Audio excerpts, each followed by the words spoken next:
जनो जानन्निदं सत्यं मुच्यते भवबंधना। श्री स्वामीनारायण भगवान की जय। अक्षर पुरुषोत्तम महाराज की जय। राधा कृष्ण देव की जय। सियावर रामचंद्र भगवान की जय। प्रमुख स्वामी महाराज की जय। महंत स्वामी महाराज की जय। प्रमुख स्वामी महाराज शताब्दी महोत्सव की जय।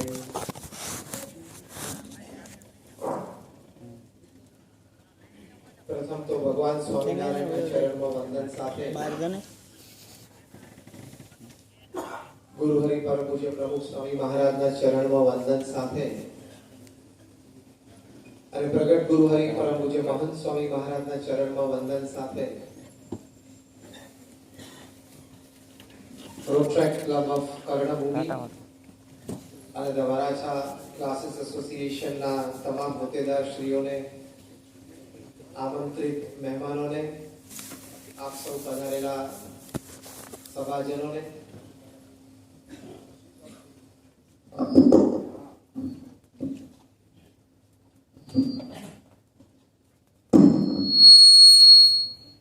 आप सब सभाजनों ने नमस्कार, गुड इवनिंग અને જય સ્વામિનારાયણ।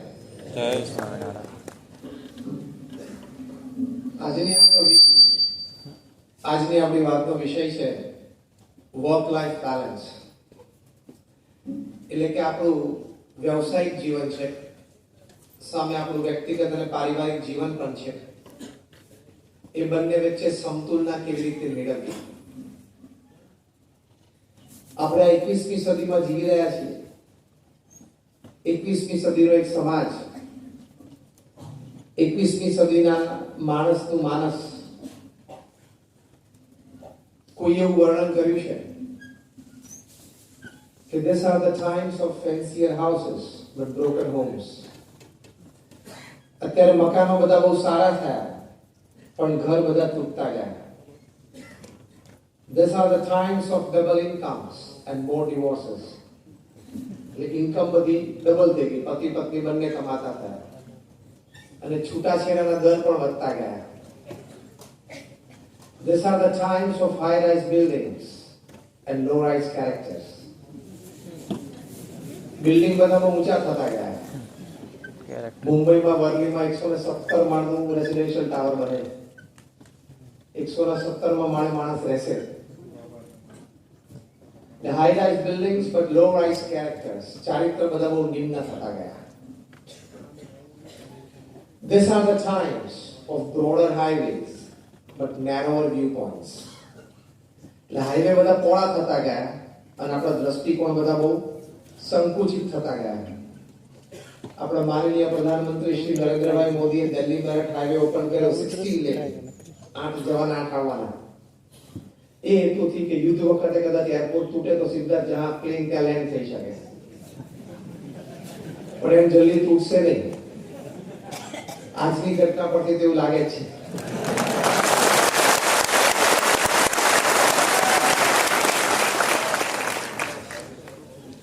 એટલે હાઈવે બધા પહોળા થતા ગયા અને આપણા દ્રષ્ટિકોણ બધા બહુ સંકુચિત થતા ગયા। પછી આગળ વાત કરે છે these are the times when man has gone all the way to the moon and has come back, but he finds it difficult to cross the road and meet the new neighbor। એટલે માણસ ગુરુત્વાકર્ષણની પાર જઈને ચંદ્ર પર જઈને પાછો આવ્યો, પણ નવા પડોશી કે ફ્લેટમાં ફ્લોર ઉપર નવા રહેવા આવ્યા હોય એને મળવું કે એનો પરિચય કેળવવો જલ્દી થતું નથી। બહુ મોટા શહેર હોય મુંબઈ જેવા, એમાં તો 6 મહિના સુધી લિફ્ટમાં સવાર સાંજ ભેગો થાય તો ખબર પડે કદાચ આપણા ફ્લેટમાં રહેવા આવ્યો લાગે।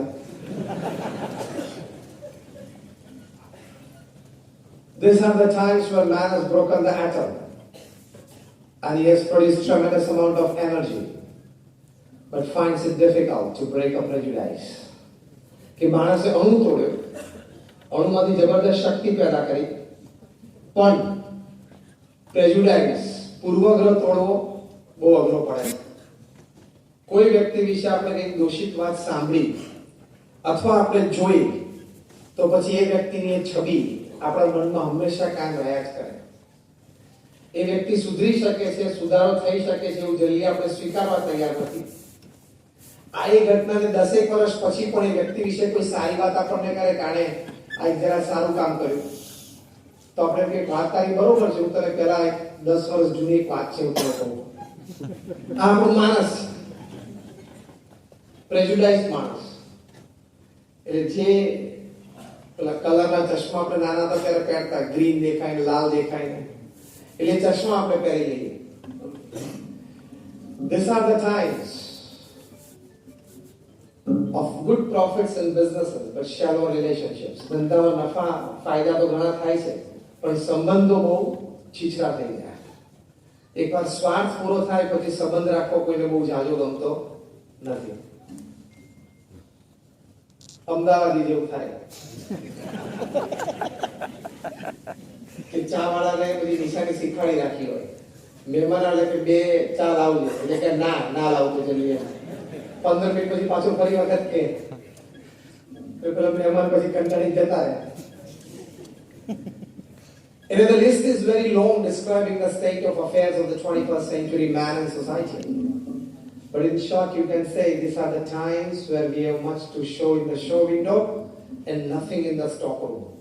દેખાડવા માટે આપણી પાસે ઘણી બધી ચીજો છે પણ હૃદયમાં શુદ્ધ ભાવના, મનમાં પવિત્ર વિચાર એ બધા બહુ ઓછા થતા જાય છે.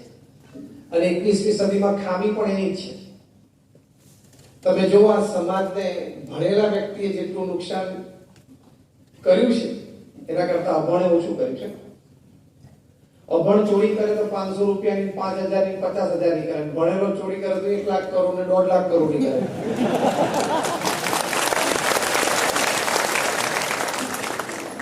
અને બોમ્બ્સ ને મિસાઇલ્સ ને બધું બનાવે છે અભણ માણસો નથી બનાવતા, એ ભણેલા માણસો બનાવે છે. વેપન્સ ઓફ માસ ડિસ્ટ્રક્શન બનાવે છે એ ભણેલા માણસો બનાવે છે, અભણ નથી બનાવતા. They are graduates from some of the finest universities. અને હમણાં તો પાછો પ્લુટોનિયમ બોમ્બ બન્યો છે.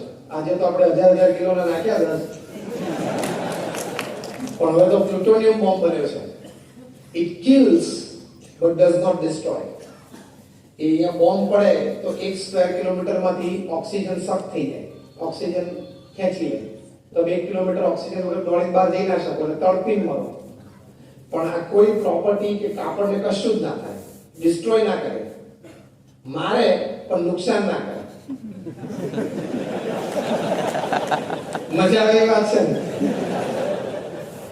એટલે હું આ બોમ્બની વાત કરું ત્યારે ઘણી વખત કહું છું કે આ બોમ્બ વૈજ્ઞાનિકોએ બનાવ્યો.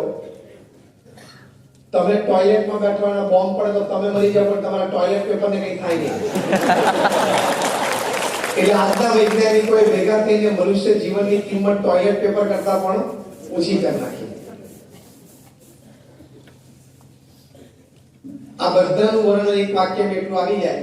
This is the age of guided missiles and misguided man. Missiles બધી ગાઈડેડ આવે છે. આજે પણ જે બોમ્બ નાખ્યા ને એ લેઝર ગાઈડેડ બોમ્બ્સ હતા. અને 1 કિલોમીટરના રેડિયસમાં એક તણખલું ઊભું ના રહેવા દે. બિલ્ડિંગ, ઝાડ, પાન બધું સાફ કરી નાખે. કારણ કે 1000 કિલોનો બોમ્બ હતો, પાછો લેઝર ગાઈડેડ હોય એટલે 10 મીટરથી વધારે ડેવિએશન આવે જ નહીં. એટલે જે ટાર્ગેટ હોય એનાથી વધુ 20 ફૂટ આજુબાજુ પડે. પણ એ તો 1 કિલોમીટરના એરિયામાં સાફ કરી નાખે બધું. કે લેઝર ગાઈડેડ ટેકનોલોજી આવી ગઈ પણ માણસ મિસગાઈડેડ. ગમે ત્યારે તમાકુ ખાઈએ, ગમે ત્યારે પી લે, છાસ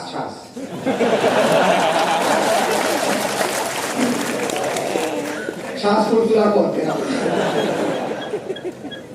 ગમે તે બોલી લે, ગમે તેમ વર્તી લે, જાણપણું નહીં, જવાબદારી નહીં. એટલે ઇટ ઇઝ અ મિસગાઈડેડ સોસાયટી. આપણે 21મી સદીમાં પરિસ્થિતિમાં આપણે બધા રહીએ છીએ. ભગવાન આપણને 70-80 વર્ષનું સરસ મનુષ્ય જીવન આપ્યું છે. એ આપણે એવી રીતે જીવવું છે કે આપણને જીવનના અંતે સંતોષ થાય, જીવન જીવતા જીવતા આનંદ રહે. આ બે વસ્તુ ન મળી તો even if you are a billionaire you are a loser. જીવન જીવતા જીવતા આનંદ રહેવો જોઈએ. એટલે યોર જર્ની શુડ બી બ્લિસફુલ. અને જીવનના અંતે તમે તમારી છાતી પર હાથ મૂકીને કહી શકો કે yes I live my life, હું મારું જીવન જીવ્યો. એ સંતોષ હોવો જોઈએ. આ બે વસ્તુ મળે પછી પૈસા તો ઓછા વધતા હોય, it doesn't matter. If you have joy, તમને આનંદ છે. ઇફ યુ હેવ સેટિસ્ફેક્શન, તમને સંતોષ છે, તો એમાં બધા જ પ્રકારની સક્સેસ અને સફળતા આવી જાય છે. કારણ કે વેન યુ ડાય, હું જ્યારે કોર્પોરેટ્સ ને વાત કરું ત્યારે મેં કહું છું પ્રોફેશનલ્સને કે when you die, the amount of money that you have in your bank account is the extra work you did you shouldn't have done. તમે જ્યારે મરો ત્યારે તમારા બેંક એકાઉન્ટમાં જેટલા પૈસા હોય ને એટલું એક્સ્ટ્રા કામ તમે પૃથ્વી ઉપર કર્યું કરવાની કોઈ જરૂર નહોતી. એટલે આ જે વાસ્તવિકતા છે આ પરિસ્થિતિ છે એની વચ્ચે આપણે આનંદદાયી જીવન જીવવું છે, સંતોષે યુક્ત અંત સમય ગાળવો છે. એ આપણા જીવનની એક મોટી સફળતા છે. પૃથ્વી પર તો માણસ ઘણા છે અને ઘણા જાય છે. તમારામાંથી બધાએ અક્ષરધામ જોયું હશે, Gandhinagar or Delhi. Just raise your hands if you have been to Akshardham. બધા જ. ગાંધીનગર અક્ષરધામમાં અમે પ્રદર્શનની શરૂઆતમાં જ એક સ્કલ્પચર મૂક્યું છે. એ વ્યક્તિ છે પોતાની જાતને ઘડી રહ્યો છે. પથ્થર છે, અડધો ઘડાયેલો છે, અડધો જે પથ્થર છે. એ વ્યક્તિ પોતાની જાતને ઘડે છે. નીચે અમે એક વાક્ય લખ્યું છે કે man is the maker of his own happiness. માણસ જ પોતાના સુખનો ઘડવૈયો છે. વ્યવસ્થા સંજોગ તો અનુકૂળ હોય કે પ્રતિકૂળ હોય, વ્યક્તિ સુખી વિચારધારાથી અને સમજણથી જ થાય છે. બીજું એક સ્કલ્પચર ત્યાં મૂકેલું છે. પૃથ્વીનો મોટો ગોળો છે. આ બાજુથી હજારો લોકો આમ આવતા હોય ઉન્નત મસ્તક સાથે. પૃથ્વીના ગોળાની પેલી બાજુથી હજારો લોકો જતા હોય એવું દ્રશ્ય છે. એમનું મસ્તક નીચું છે.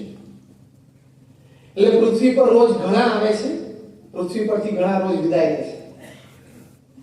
તમને આશ્ચર્ય થશે કે 24 કલાકમાં 1.5 લાખ લોકો પૃથ્વી પરથી વિદાય લે છે. 24 hours is 86,200 seconds.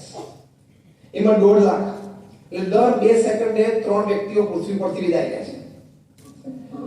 આપણે આ પ્રવચન શરૂ કર્યું અને લગભગ 15 મિનિટ થઈ. 15 છક 90, 900 સેકન્ડ અને 1200 વ્યક્તિઓ પૃથ્વી પરથી વિદાય થઈ ગઈ. ભગવાનની ઈચ્છા અને ફૂલ કોન્સન્ટ્રેશન વરાછા ઉપર રાખે તો સાંજે તો વારો આવી જાય. પણ એવું કરતા નથી. It is a well distributed system. પણ જો કહેવાની વાત એ છે કે પૃથ્વી પરથી આટલા લોકો વિદાય થાય છે, એક દિવસ આપણે પણ વિદાય થઈ જશું. 70-80 વર્ષનું જીવન છે. એમાં આપણે બેઠા છે, એમાં 20, 25, 30, 40, 50, 60 તો પૂરા થાય. અને હું એક કેલ્ક્યુલેશન આપું છું કે 70 વર્ષ તમે પૃથ્વી પર જીવો, એક કેલ્ક્યુલેશન તમને આપું કે દિવસમાં 8 કલાક તમે સુવો એટલે 1/3 દિવસ તમારો સુવામાં જાય છે. યસ ઓર નો? 24 માંથી 8 કલાક તમારે સુવામાં જાય છે. કોક કે છે 6 કલાક સુવું, 7 કલાક સુવું, પણ નાના હતા ત્યારે 10 કલાક સુતા હતા, વૃદ્ધ સુતા ત્યારે 10 કલાક, એટલે એવરેજ 8 કલાક ની આવી જાય. એટલે 1/3 of the day you sleep. Straight equation, directly proportional કે 1/3 of the life you will sleep. એટલે તમે 70 વર્ષ આ પૃથ્વી ઉપર જીવો તો તમારા 23 વર્ષ સુવામાં જાય છે. તમને જ ખબર નથી કે તમારું અસ્તિત્વ છે કે નહીં. જો બધા સ્તબ્ધ થઈ ગયા. તમારા જીવન તમે 70 વર્ષ જીવો તો 23 વર્ષ તો સુવામાં જાય છે, જેમાં તમને પણ તમારા અસ્તિત્વની ખબર નથી. તમે ખાલી 90 સેકન્ડ બ્રશ કરો એટલે 100 દિવસ તમારા બ્રશમાં જાય છે, ખબર? હવે હું અરીસા સામેના ટાઈમ તમને ગણાવતો નથી. આગે દરેકના જુદા. એ ટાઈમ એટલા માટે વધારે જાય છે અરીસા સામે કે પાછું બધાય એંગલ આમ જોવાનું. હવે તારામાં કોઈ ફેરફાર થવાનો નથી. ભગવાને જે દીવું ઘડ્યું છે. અને બીજું અરીસા સામે ઉભા હોય ત્યારે દરેક વ્યક્તિના મનમાં એમ હોય કે ભગવાને થોડુંક જો 10-15% હરખું ગોઠવી દીધું હોય તો એકાદા વુડમાં ચાલી જાય. હોલીવુડ, બોલીવુડ, ટોલીવુડ, ટોલીવુડ, બોલીવુડ, એકાદા વુડમાં ચાલી જાય. પણ 10% બાકી રાખ્યું છે ઓડિયન્સ ભરવા માટે. બધા પછી અહીં આવી જાય.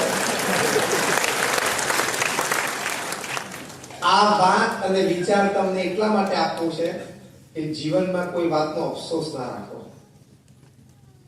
તો તમને જીવન જીવવાનો આનંદ આવશે. What has been given to you is what you deserve. તમને જે ભગવાન અને કુદરતે આપ્યું છે એ તમારી લાયકાત પ્રમાણે આપ્યું છે. બાકી સંકલ્પ તો અહીંયા બેઠા બધાને તે હોય છે. એ સુરતમાં જન્મ્યો નહીં કદાચ સીધો અલ્ટામાઉન્ટ રોડ ઉપર પેડર રોડ ઉપર અંબાણી તે જન્મ્યો તો કેવું સારું હતું. આ બધી જીવનની એક વાસ્તવિકતાઓ છે, એની વચ્ચે આપણે વર્ક લાઈફ બેલેન્સ, આનંદદાયક જીવન અને સંતોષયુક્ત અંત એ આપણે લાવવો છે. તો એ વર્ક લાઈફ બેલેન્સ જીવનનો એક બહુ જ મોટો આનંદ છે, તમારું કાર્ય અને કાર્યક્ષેત્ર. જે આપણે વિષય મુખ્ય જોઈએ છે વર્ક લાઈફ બેલેન્સ, એના વચ્ચે તમે બેલેન્સ રાખશો, તમારું વ્યવસાયિક જીવન, તમારું વ્યક્તિગત જીવન, તમારું પારિવારિક જીવન અને તમારું સામાજિક જીવન, બધા વચ્ચે તમે પ્રોપર બેલેન્સ રાખશો તો તમને જીવન જીવવાનો બહુ આનંદ આવશે. એમાં વ્યવસાય, કામ સંબંધી પહેલી વાત સમજીએ કે જે પણ કાર્યક્ષેત્રમાં આપણે હોઈએ, પ્રામાણિક અને નૈતિક પુરુષાર્થ પ્રત્યે શ્રદ્ધા રાખવી. પુરુષાર્થ તો દરેકે કરવો પડે છે, કારણ કે કુદરતનો નિયમ છે, પુરુષાર્થનું કર્તવ્ય કુદરતે પશુ પંખી તમામમાં મૂક્યું છે. આફ્રિકાના જંગલોમાં એક કહેવત છે કે every morning when the sun rises, રોજ સવારે જ્યારે સૂર્ય ઉદય થાય, the slowest deer has to run faster than the fastest lion to see the evening. જે ધીમામાં ધીમું હરણ હોય ને, એને પણ ઝડપીમાં ઝડપી સિંહ કરતા થોડુંક તો ઝડપી દોડવું પડશે તો એ સાંજ જોશે. અને the slowest lion, જે ધીમામાં ધીમો સિંહ હશે, it has to run minimum faster than the slowest deer to see the evening. જે ધીમામાં ધીમો સિંહ હશે, એને ધીમામાં ધીમા હરણ કરતા પણ થોડુંક ઝડપી દોડવું પડશે તો એને ખોરાક મળશે, તો એ સાંજ જોશે, એ તો ભૂખ્યો મળશે. આ કહેવતની નીચે કન્ક્લુડિંગ લાઈનમાં લખે છે, so whether you are the lion or the deer, તમે સિંહ હો કે હરણ હો, when the sun rises you have to run. સૂર્યોદય થાય તો દોડવું તો પડે જ. એ પૃથ્વી પર સિદ્ધાંત છે અને કર્તવ્ય ભગવાને દરેકમાં મૂક્યું છે. એ સારું પણ છે, નહીં તો આપણે આળસુ થઈ જાત અને ક્રાઇમ વધી જાત. આળસુ 8-10 કલાક તો કામમાં રહે, બીજે મગજ ચાલે નહીં. એટલે પુરુષાર્થ દરેકે કરવો પડે છે, પણ તમને જીવનનો આનંદ તો આવશે કે એમાં તમે નૈતિકતા અને પ્રામાણિકતા રાખશો. તો તમે જો નૈતિકતા અને પ્રામાણિકતા ચૂક્યા તો કોક દિવસ બહુ મોટો પ્રશ્ન આવી શકે. પણ કઠિન પરિશ્રમનો કોઈ વિકલ્પ નથી. મિસેસ ઇન્દિરા ગાંધી કહેતા, બિલ ગેટ્સે બહુ સરસ જીવન ચરિત્ર પોતાનું લખ્યું છે, business at the speed of thought. વિચારની ઝડપે ધંધો કરવો છે કે વિચાર આવ્યો ને પ્રમાણે ધંધો ગોઠવાય. વિચારના ઝડપે ધંધો, business at the speed of light. Bill Gates ફક્ત 8 ધોરણ ભણેલા, અત્યારે માઇક્રોસોફ્ટના ચેરમેન, પણ હવે એક્ઝિક્યુટિવ ચેરમેન નથી. સેલ્ફ મેડ બિલિયનર, દુનિયાના પ્રથમ અબજોપતિ જે પોતાના વિચારથી અને પોતાના ધંધાથી આગળ આવ્યા હોય. એમના જીવન ચરિત્રમાં લખ્યું છે કે the secret of my success is the culmination of 3 things. મારા જીવનનું રહસ્ય, સિદ્ધિ આ 3 વાત ઉપર છે. પહેલું ડિટર્મિનેશન, દ્રઢતા, એ કરવું જ છે. બીજું ઇન્ટેન્સ હાર્ડ વર્ક, જબરદસ્ત પરિશ્રમ, પુરુષાર્થ.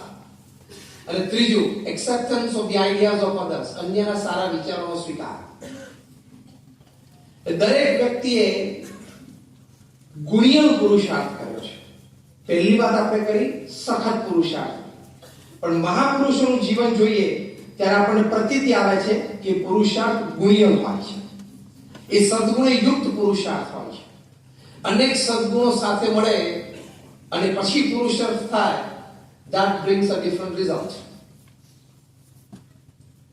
પ્રમુખ સ્વામી મહારાજના તમે દર્શન કર્યા હશે તો તમારાથી ઘણાને મળ્યા હશે. પ્રમુખ સ્વામી મહારાજને પ્રત્યક્ષ વ્યક્તિગત દર્શન કર્યા આંગળી ઊંચી કરો. બૌદ્ધા એક વિરલ સંત વિભૂતિ હતા. એમને જે પૃથ્વી પર કાર્ય કર્યું એ અદ્વિતીય અને અજોડ કાર્ય કર્યું.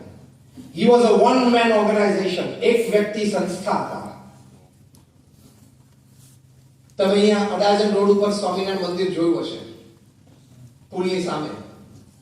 તમે અક્ષરધામ જોયું છે. એવા નાના મોટા 1100 કેમ્પસ એમણે એકલા હાથે ઊભા કર્યા અને સફળ સંચાલન કર્યું. 1100. એની માટે ગિનિસ બુક ઓફ વર્લ્ડ રેકોર્ડ્સે લખ્યું કે he is the master builder of the 20th century. તમારા સુરતમાં જેટલા બિલ્ડર હોય ને બધા બિલ્ડર કહેવાય, અને Pramukh Swami Maharaj Guinness book of world records પ્રમાણે master builder. Builders and developers ની એક નેશનલ કોન્ફરન્સ હતી હૈદરાબાદમાં, just about like 1 year back. અને મને તે લોકોએ પ્રવચન માટે બોલાવ્યો. મેં એમને પૂછ્યું કે જે અહીંયા એવા બેઠા હોય કે જેને 1100 જમીનોના સોદા કર્યા હોય, એમની ઊંચી કરો. Nobody code. એની સાથે સાથે પ્રમુખ સ્વામી મહારાજે 70 થી પણ વધારે હોસ્પિટલ, સ્કૂલ, હોસ્ટેલ અને કોલેજીસ એકલા હાથે ઊભી કરી એનું સફળ સંચાલન કર્યું. કોઈ તમે એક સંસ્થામાં એટલે કે એક સ્કૂલમાં કે એક હોસ્પિટલમાં તમે ટ્રસ્ટી કે વ્યવસ્થાપક હો ને તો એ સાંજ કેવી રીતે પડે છે તમને ખબર પડે.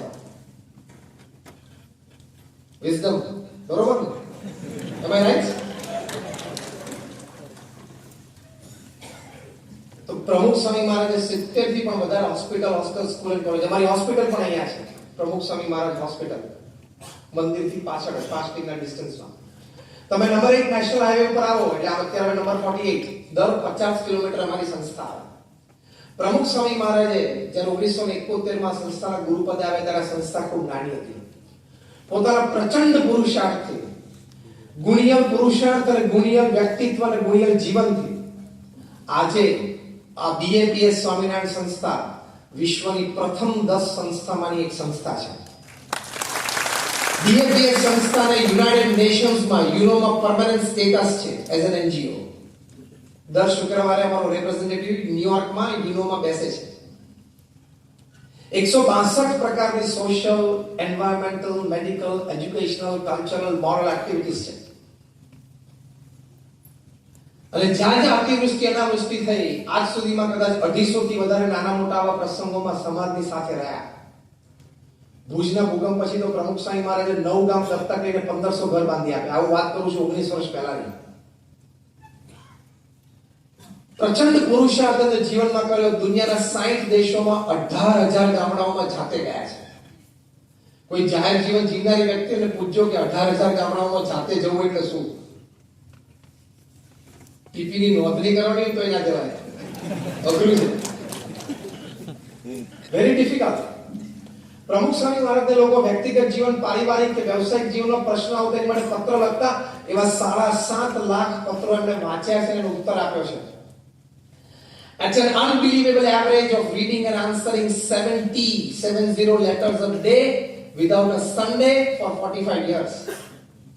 પ્રચંડ પુરુષાર્થ. રોજના 70 પત્રો વાંચવાના અને ઉત્તર આપવાનો અને સ્પષ્ટ નિર્ણય આપવાનો જેના જીવનના જટિલ પ્રશ્નો હોય. 45 વર્ષ સુધી એમને રવિવાર જોયો નથી. રોજ સવાર બપોર સાંજ મુલાકાત આપીને લોકોના પ્રશ્ન સાંભળતા અને ઉત્તર આપતા. એવા 2 મિલિયન 20 લાખ લોકોના જીવનમાં સમાધાન કરી આપ્યું. આજે જેમ આપણે એક સભામાં સત્સંગમાં મળ્યા છીએ એમ 50 વર્ષ સુધી રોજ સાંજે સત્સંગમાં 2 કલાક સુધી આવી રીતે સત્સંગ લાભ આપ્યો. ઇંગ્લેન્ડની પાર્લામેન્ટમાં એનું સ્ટેન્ડિંગ ઓવેશન થયું. બ્રિટિશ પાર્લામેન્ટમાં એટલે કેનેડિયન પાર્લામેન્ટમાં સ્ટેન્ડિંગ ઓવેશન સાથે સન્માન થયું. કેન્યાની પાર્લામેન્ટમાં થયું. અમેરિકામાં 40 કરતા વધારે શહેરોમાં કી ટુ ધ સિટી મળી. તમે જે અક્ષરધામ જોયું છે એમાંથી દિલ્હીનું અક્ષરધામ જોયું આમ ઊંચી કર્યું. Almost of you, that's great. આ લેવલના અત્યારે 4 મોટા કેમ્પસ બીએપીએસ સંસ્થા બનાવે છે જે આપણી સંસ્કૃતિઓના આદર્શ દર્શન પ્રદેશમાં લોકોને કરાવશે. એક છે રોબિન્સવિલ, અમેરિકા, જે 2021માં 265 એકર ઉપર એનું ઓપનિંગ થશે. બીજું અબુધાબી, યુએઈ, ગયા અઠવાડિયે સમાચારમાં ખૂબ હતું, તમે જોયું હશે.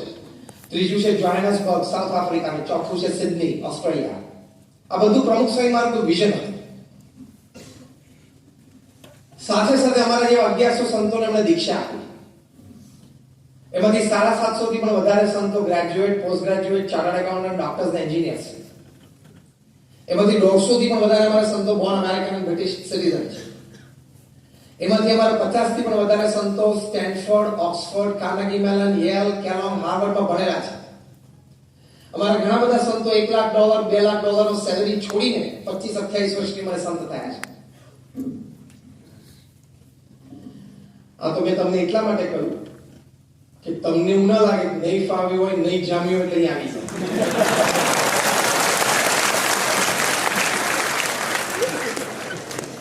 સ્મુખ અહીંયા બેઠો છે, અમે સાથે ભણતા હતા હોસ્ટેલમાં. તમને એવું ના લાગે કે નહીં જામ્યું હોય, નહીં ફાવી ગયું હોય. 30 વર્ષથી નાની ઉંમરના કેટલા છે અહીંયા બેઠા છે? 30 થી નાના તો લગભગ 90% છે. અમે એટલા માટે આંકડો કહ્યો કે તમે લોકો જન્મ્યા ને એ પહેલા મેં એન્જિનિયરિંગ પૂરું કરી નાખ્યું. એટલે નહીં ફાવ્યું, નહીં ગમે. અમારી વખતે એન્જિનિયરિંગમાં પેલી પ્રાઇવેટ કોલેજીસ અત્યારે બિલાડીના ટોપની જેમ આખી દુનિયામાં ફાટી નીકળી જેવી નથી. 6 એન્જિનિયરિંગ કોલેજ હતી આખા ગુજરાતમાં. પ્રમુખ સ્વામી મહારાજે આવો પુરુષાર્થ કર્યો, પણ એમના જીવનમાં આનંદ શેનો હતો? ગુણિયલ પુરુષાર્થ. પ્રમુખ સ્વામી મહારાજને પૂછ્યું કે કયો વિચાર તમારા મનમાં કાયમ રહે છે? પ્રમુખ સ્વામી મહારાજે કહ્યું, જે વિચાર મને ક્યારેય નથી આવ્યો કે હું કહું. That was more interesting. પ્રમુખ સ્વામી મહારાજે કહ્યું કે કોઈનું પણ અહિત થાય એવો વિચાર મને જીવનમાં ક્યારેય નથી આવ્યો. હાર્વર્ડ યુનિવર્સિટીમાં એક રિસર્ચ થઈ છે કે if you work with genuine feelings, તમે તમારા કાર્યક્ષેત્રમાં શુદ્ધ ભાવનાથી કામ કરો, કોઈનું પણ અહિત નહીં છો, તો હાર્વર્ડ યુનિવર્સિટીનો એક સર્વે કહે છે you will attract natural resources, you will attract money resources, you will attract human resources. તમામ પ્રકારના રિસોર્સિસ સામેથી તમારી પાસે આવશે, કારણ કે તમારી જીવન ભાવના શુદ્ધ છે. એટલે પ્રમુખ સ્વામી મહારાજ ફક્ત 5 ધોરણ ભણેલા, પણ આવડી મોટી સંસ્થા અને આટલા બધા લોકોને આકર્ષી શક્યા. બીજો એક દ્રષ્ટિકોણ, પુરુષાર્થમાં જો જીવનમાં કાર્યનો આનંદ લેવો હોય, વિઘ્ન તો આવવાના, વિઘ્નનું સમાધાન પણ કરવું પડે, પણ દ્રષ્ટિ ધ્યેય પરથી ક્યારે વિચલિત ન થવા. પ્રમુખ સ્વામી મહારાજ એક વાત સરસ કરતા કે 100 વાર વિચારીને એક વાત નક્કી કરવી, પણ 100 વાર વિચારીને નક્કી કરેલી વાત તમે આદરો એટલે કે શરૂ કરો કામ, પછી 100 વિઘ્ન આવે તો પણ ઊભું નહીં. આનું જીવન શીખવા. અને બધા મહાપુરુષો આ રીતે જીવ્યા છે. મેં તો 500 થી પણ વધારે જીવન ચરિત્રો વાંચ્યા છે. From Nelson Mandela, Abraham Lincoln, Winston Churchill, Gandhi, Sachin Tendulkar, everybody. વિઘ્નો અને પ્રશ્નો તો દરેકના જીવનમાં આવ્યા છે, પણ એ લોકોએ વિઘ્નો અને પ્રશ્નોની વચ્ચે દબાણા નથી. એડવિન મોસેસ હતા 110 મીટરની વિઘ્ન દોડ દોડતા. perhaps the most decorated athlete. 60-70 જેટલા ઇન્ટરનેશનલ અને ઓલિમ્પિક ગોલ્ડ અને સિલ્વર મેડલ્સ એમને મળેલા છે. 110 મીટર વિઘ્ન દોડ, દર 10 મીટર વિઘ્નો અને કુદીને તમારે દોડવાનું. એ રિટાયર થયા પછી 2012માં જ્યારે લંડનમાં ઓલિમ્પિક્સ રમાણી, ત્યારે લંડન ઓલિમ્પિક્સ કમિટીના બધું ચેરમેન હતા. એ રિટાયર થયા ત્યારે રીડર્સ ડાયજેસ્ટ એમને ઇન્ટરવ્યુ લીધેલો કે sir, what is the secret of your success? તમે 80 જેટલા ઇન્ટરનેશનલ મેડલ્સ મેળવ્યા અને કદાચ 20મી સદીના સૌથી શ્રેષ્ઠ રમતવીર હતા, તો તમારી સિદ્ધિનું રહસ્ય શું છે? એડ મોસ બોલ્યા, એડવિન મોસેસને લોકો પ્રેમથી એડ મોસ કહેતા. એડ મોસ બોલ્યા કે my site was always towards the goal. મારી દ્રષ્ટિ હંમેશા જ્યાં પેડેસ્ટલ ઉપર ઊભા રહીને ગોલ્ડ મેડલ પહેરવાનો એની પર જ રહેતી. આ વિઘ્ન તરફ મારી દ્રષ્ટિ રહેતી. પછી એક અદ્ભુત વાક્ય બોલ્યા કે hurdles are those which you see when your eyes are off the goal. વિઘ્નો તમને ક્યારે દેખાય છે? જ્યારે ધ્યેય પરથી તમારી દ્રષ્ટિ વિચલિત થાય. ધ્યેય પરથી દ્રષ્ટિ વિચલિત ના થાય તો પછી તમને વિઘ્નો દેખાતા નથી. ઘણા મહાપુરુષો તો એવું કહે છે કે વિઘ્નો તો હોવા જોઈએ, તો છે ને તમારું દૈવત બહાર આવે, તમારું દૈવત ખીલે. જો વિઘ્ન ના આવે ને, સ્મૂથ જીવન હોય ને, તો તમે જીવનમાં બધું સાચું નથી કર્યું. શાંતિથી વિચારજો. વિઘ્ન આવે એ વાત સારી છે, પ્રશ્નો ઉભા થાય એ વાત સાચી છે, ચેલેન્જીસ, ઓપોઝિશન ઊભું થાય તો માણસ દૈવત વધારે ખીલે. એ આપણને અત્યારે આપણી દેશની સર્વોચ્ચ વ્યક્તિના જીવનમાં દેખાય છે. જેટલા વિઘ્નો એટલું દૈવત એનું વધારે ખીલે છે ને. જેટલું ઓપોઝિશન એટલું દૈવત વધારે ખીલે. દરેક માણસમાં શક્તિ છે, પણ આ દ્રષ્ટિકોણ આપણે રાખીએ તો એટલે એ દ્રષ્ટિકોણ હંમેશા પુરુષાર્થમાં રાખો. આવો પુરુષાર્થ મેં તમને 3 વાત કરી. એક, પ્રચંડ પુરુષાર્થ કરો જીવનમાં, જેથી ક્યારેય જીવનમાં ભવિષ્યમાં અફસોસ ના થાય કે આવું કંઈક કર્યું હોત તો આપણે પણ ત્યાં પહોંચ્યા હોત.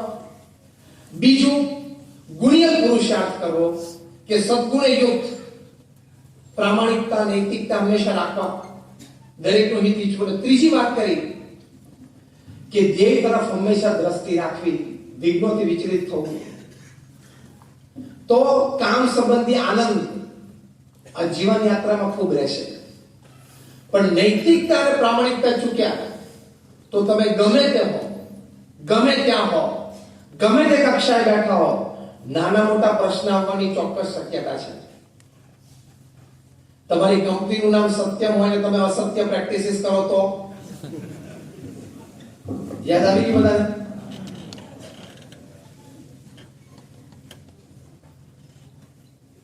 સાત વર્ષની રિગરસ ઇમ્પ્રિઝનમેન્ટ છે. જે વ્યક્તિ દિવસમાં 3 વખત 3 પીસ સૂટ બદલતી હતી એ વ્યક્તિ અત્યારે જેલમાં કેદીના કપડા પહેરીને ચટાઈ પર સૂવે છે. Even if you are the king of the skies, you have to live India without an Indian passport. રાજ્યસભાના મેમ્બર હતા એટલે મારી ડિપ્લોમેટિક પાસપોર્ટ ઉપર ઇંગ્લેન્ડ ભાગી ગયા, પણ યુકે હોમ સેક્રેટરીએ સહી કરી દીધી છે કે આ ભાઈને અમારે ભારત પાછા મોકલવાના છે. ભારતવાળા ભાગે છે માનવંતા મહેમાનને. અહીંયા આવશે અને મોઢું ખોલશે એટલે ઘણા મોટાને તકલીફ પડવાની છે. તમે કિંગ ઓફ ધ સ્કાય હોય તો પણ તકલીફ આવી શકે. તમે હજારો પરિવારોને ઘર બાંધી આપ્યા હોય, હજારો પરિવારના તમે સહારા બન્યા હોય તો પણ તિહારમાં તમે બેસહારા રહી શકો છો. 4 વર્ષથી 20,000 કરોડનો માણસ તિહારમાં છે. એ તમે ગમે તે હો, ગમે ત્યાં હો, પ્રશ્નો તો આવી શકે છે. નૈતિકતા અને પ્રામાણિકતા ચૂક્યા તો વ્યવસાયમાં બહુ મોટો પ્રશ્ન આવે છે. જે ધન તમારું નથી ને એની સામે જોવું તો નહીં, થૂકવાનું પણ નહીં. એ આપણી ખાનદારી છે. તો જીવનમાં આનંદ રહેશે. કોઈના પ્રત્યે ઈર્ષ્યાભાવ રાખવાની જરૂર નથી. એ એની મહેનતનું કમાઈ છે, એના ભાગ્યનું ભોગવે છે. હું મારી મહેનતનું કમાઉં છું અને મારા ભાગ્યનું ભોગવું છું. હી is he, I am I. Simple. એ છે, હું છું. કુદરતી સ્ત્રોતના આનંદ તો ભગવાન દરેક માટે સરખા મૂક્યા છે. આર્ટિફિશિયલ મેન મેડ હેપીનેસ છે ને ઓછી વધતી હોઈ શકે. જેમ દરિયાના મોજા મુકેશ અંબાણી જોઈ તમે જો, બેન સરખો આનંદ આવે. ઉગતો સૂર્ય તમે જો કે કોઈ ભિખારી જો, બેન આનંદ સરળ. કુદરતી આનંદના સ્ત્રોત બધા સરખા છે. આર્ટિફિશિયલના ઓછા વધતા હોય. એ ભાગ્ય પ્રમાણે છે, પુરુષાર્થ પ્રમાણે છે. એટલે કોઈની ઈર્ષા ના કરવી. He is he, I am I. It's okay. એ છે, હું છું. આપણે આપણું જીવન જીવવાનું છે તો ગૌરવભેર જીવી શકાય. You live with dignity. તો આ વર્ક લાઈફ બેલેન્સ મેન્ટેન થશે.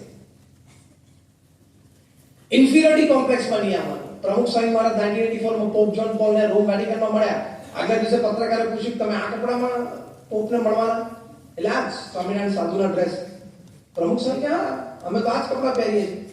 તો કે પોપ તો ઘણી વખત જેવા મહેમાન એ પ્રમાણે વેશ અથવા તો ઓર્નામેન્ટ્સ એ બધું પહેરતા હોય. પ્રમુખ સાહેબ તરત બોલ્યા કે એ એમનો રિવાજ ને એમની પ્રણાલિકા છે, અમારો આ રિવાજ ને આ પ્રણાલિકા છે. ફાઇન, નો કોન્ટ્રોવર્સી. પણ કોઈ કોમ્પ્લેક્સ નહીં કે આવી રીતે છે, આવી રીતે છે. It's okay. પ્રમુખ સાહેબ બિલ ક્લિન્ટનને મળ્યા. બિલ ક્લિન્ટન અંગ્રેજી બોલતા હતા. જ્યારે અમેરિકાના પ્રેસિડેન્ટ હતા ત્યારે મળેલા. પ્રમુખ સાહેબ મહારાજ એક અંગ્રેજી વાક્ય સમજે નહીં. પ્રમુખ સાહેબ ગુજરાતી બોલે, બિલ ક્લિન્ટન સમજે નહીં. વચ્ચે અમારા દુભાષા સંત હતા, ટુ ઇન્ટરપ્રિટેશન કરતા હતા. તો એ પ્રમુખ સાહેબના ચહેરા ઉપર ખચકાટ નહીં કે આટલા મોટા પ્રમુખને અંગ્રેજી બોલે છે, અંગ્રેજી બોલી શકે. શું કે સહજતા રાખવાની, સરળતા રાખવાની. બધાને જીવનમાં બધું મળતું નથી. મહત્વાકાંક્ષા ઓછી રાખે તો ઇન્ફિરિયોરિટી કોમ્પ્લેક્સ નહીં આવે, જીવનમાં આનંદ રહેશે. અને મેં હમણાં આગળ કહ્યું એમ જો બધાને બધું ભગવાન હરખું કરતું બધા સ્ટેજ ઉપર આવી જાય પછી ઓડિયન્સમાં કોણ બેસે? બધા ક્રિકેટ આપણે બધા રમ્યા પણ હવે વિરાટ કોહલી ને સચિન બેટિંગ કરે છે જુદું કરે છે. બાકી આપણે ઘણી બધી બેટિંગ મહેનત કરીએ પણ હવે એ બંને કરે છે કે જુદું કરે છે. એટલે દરેક પછી કક્ષાએ નથી પહોંચી શકતા. A life of satisfaction.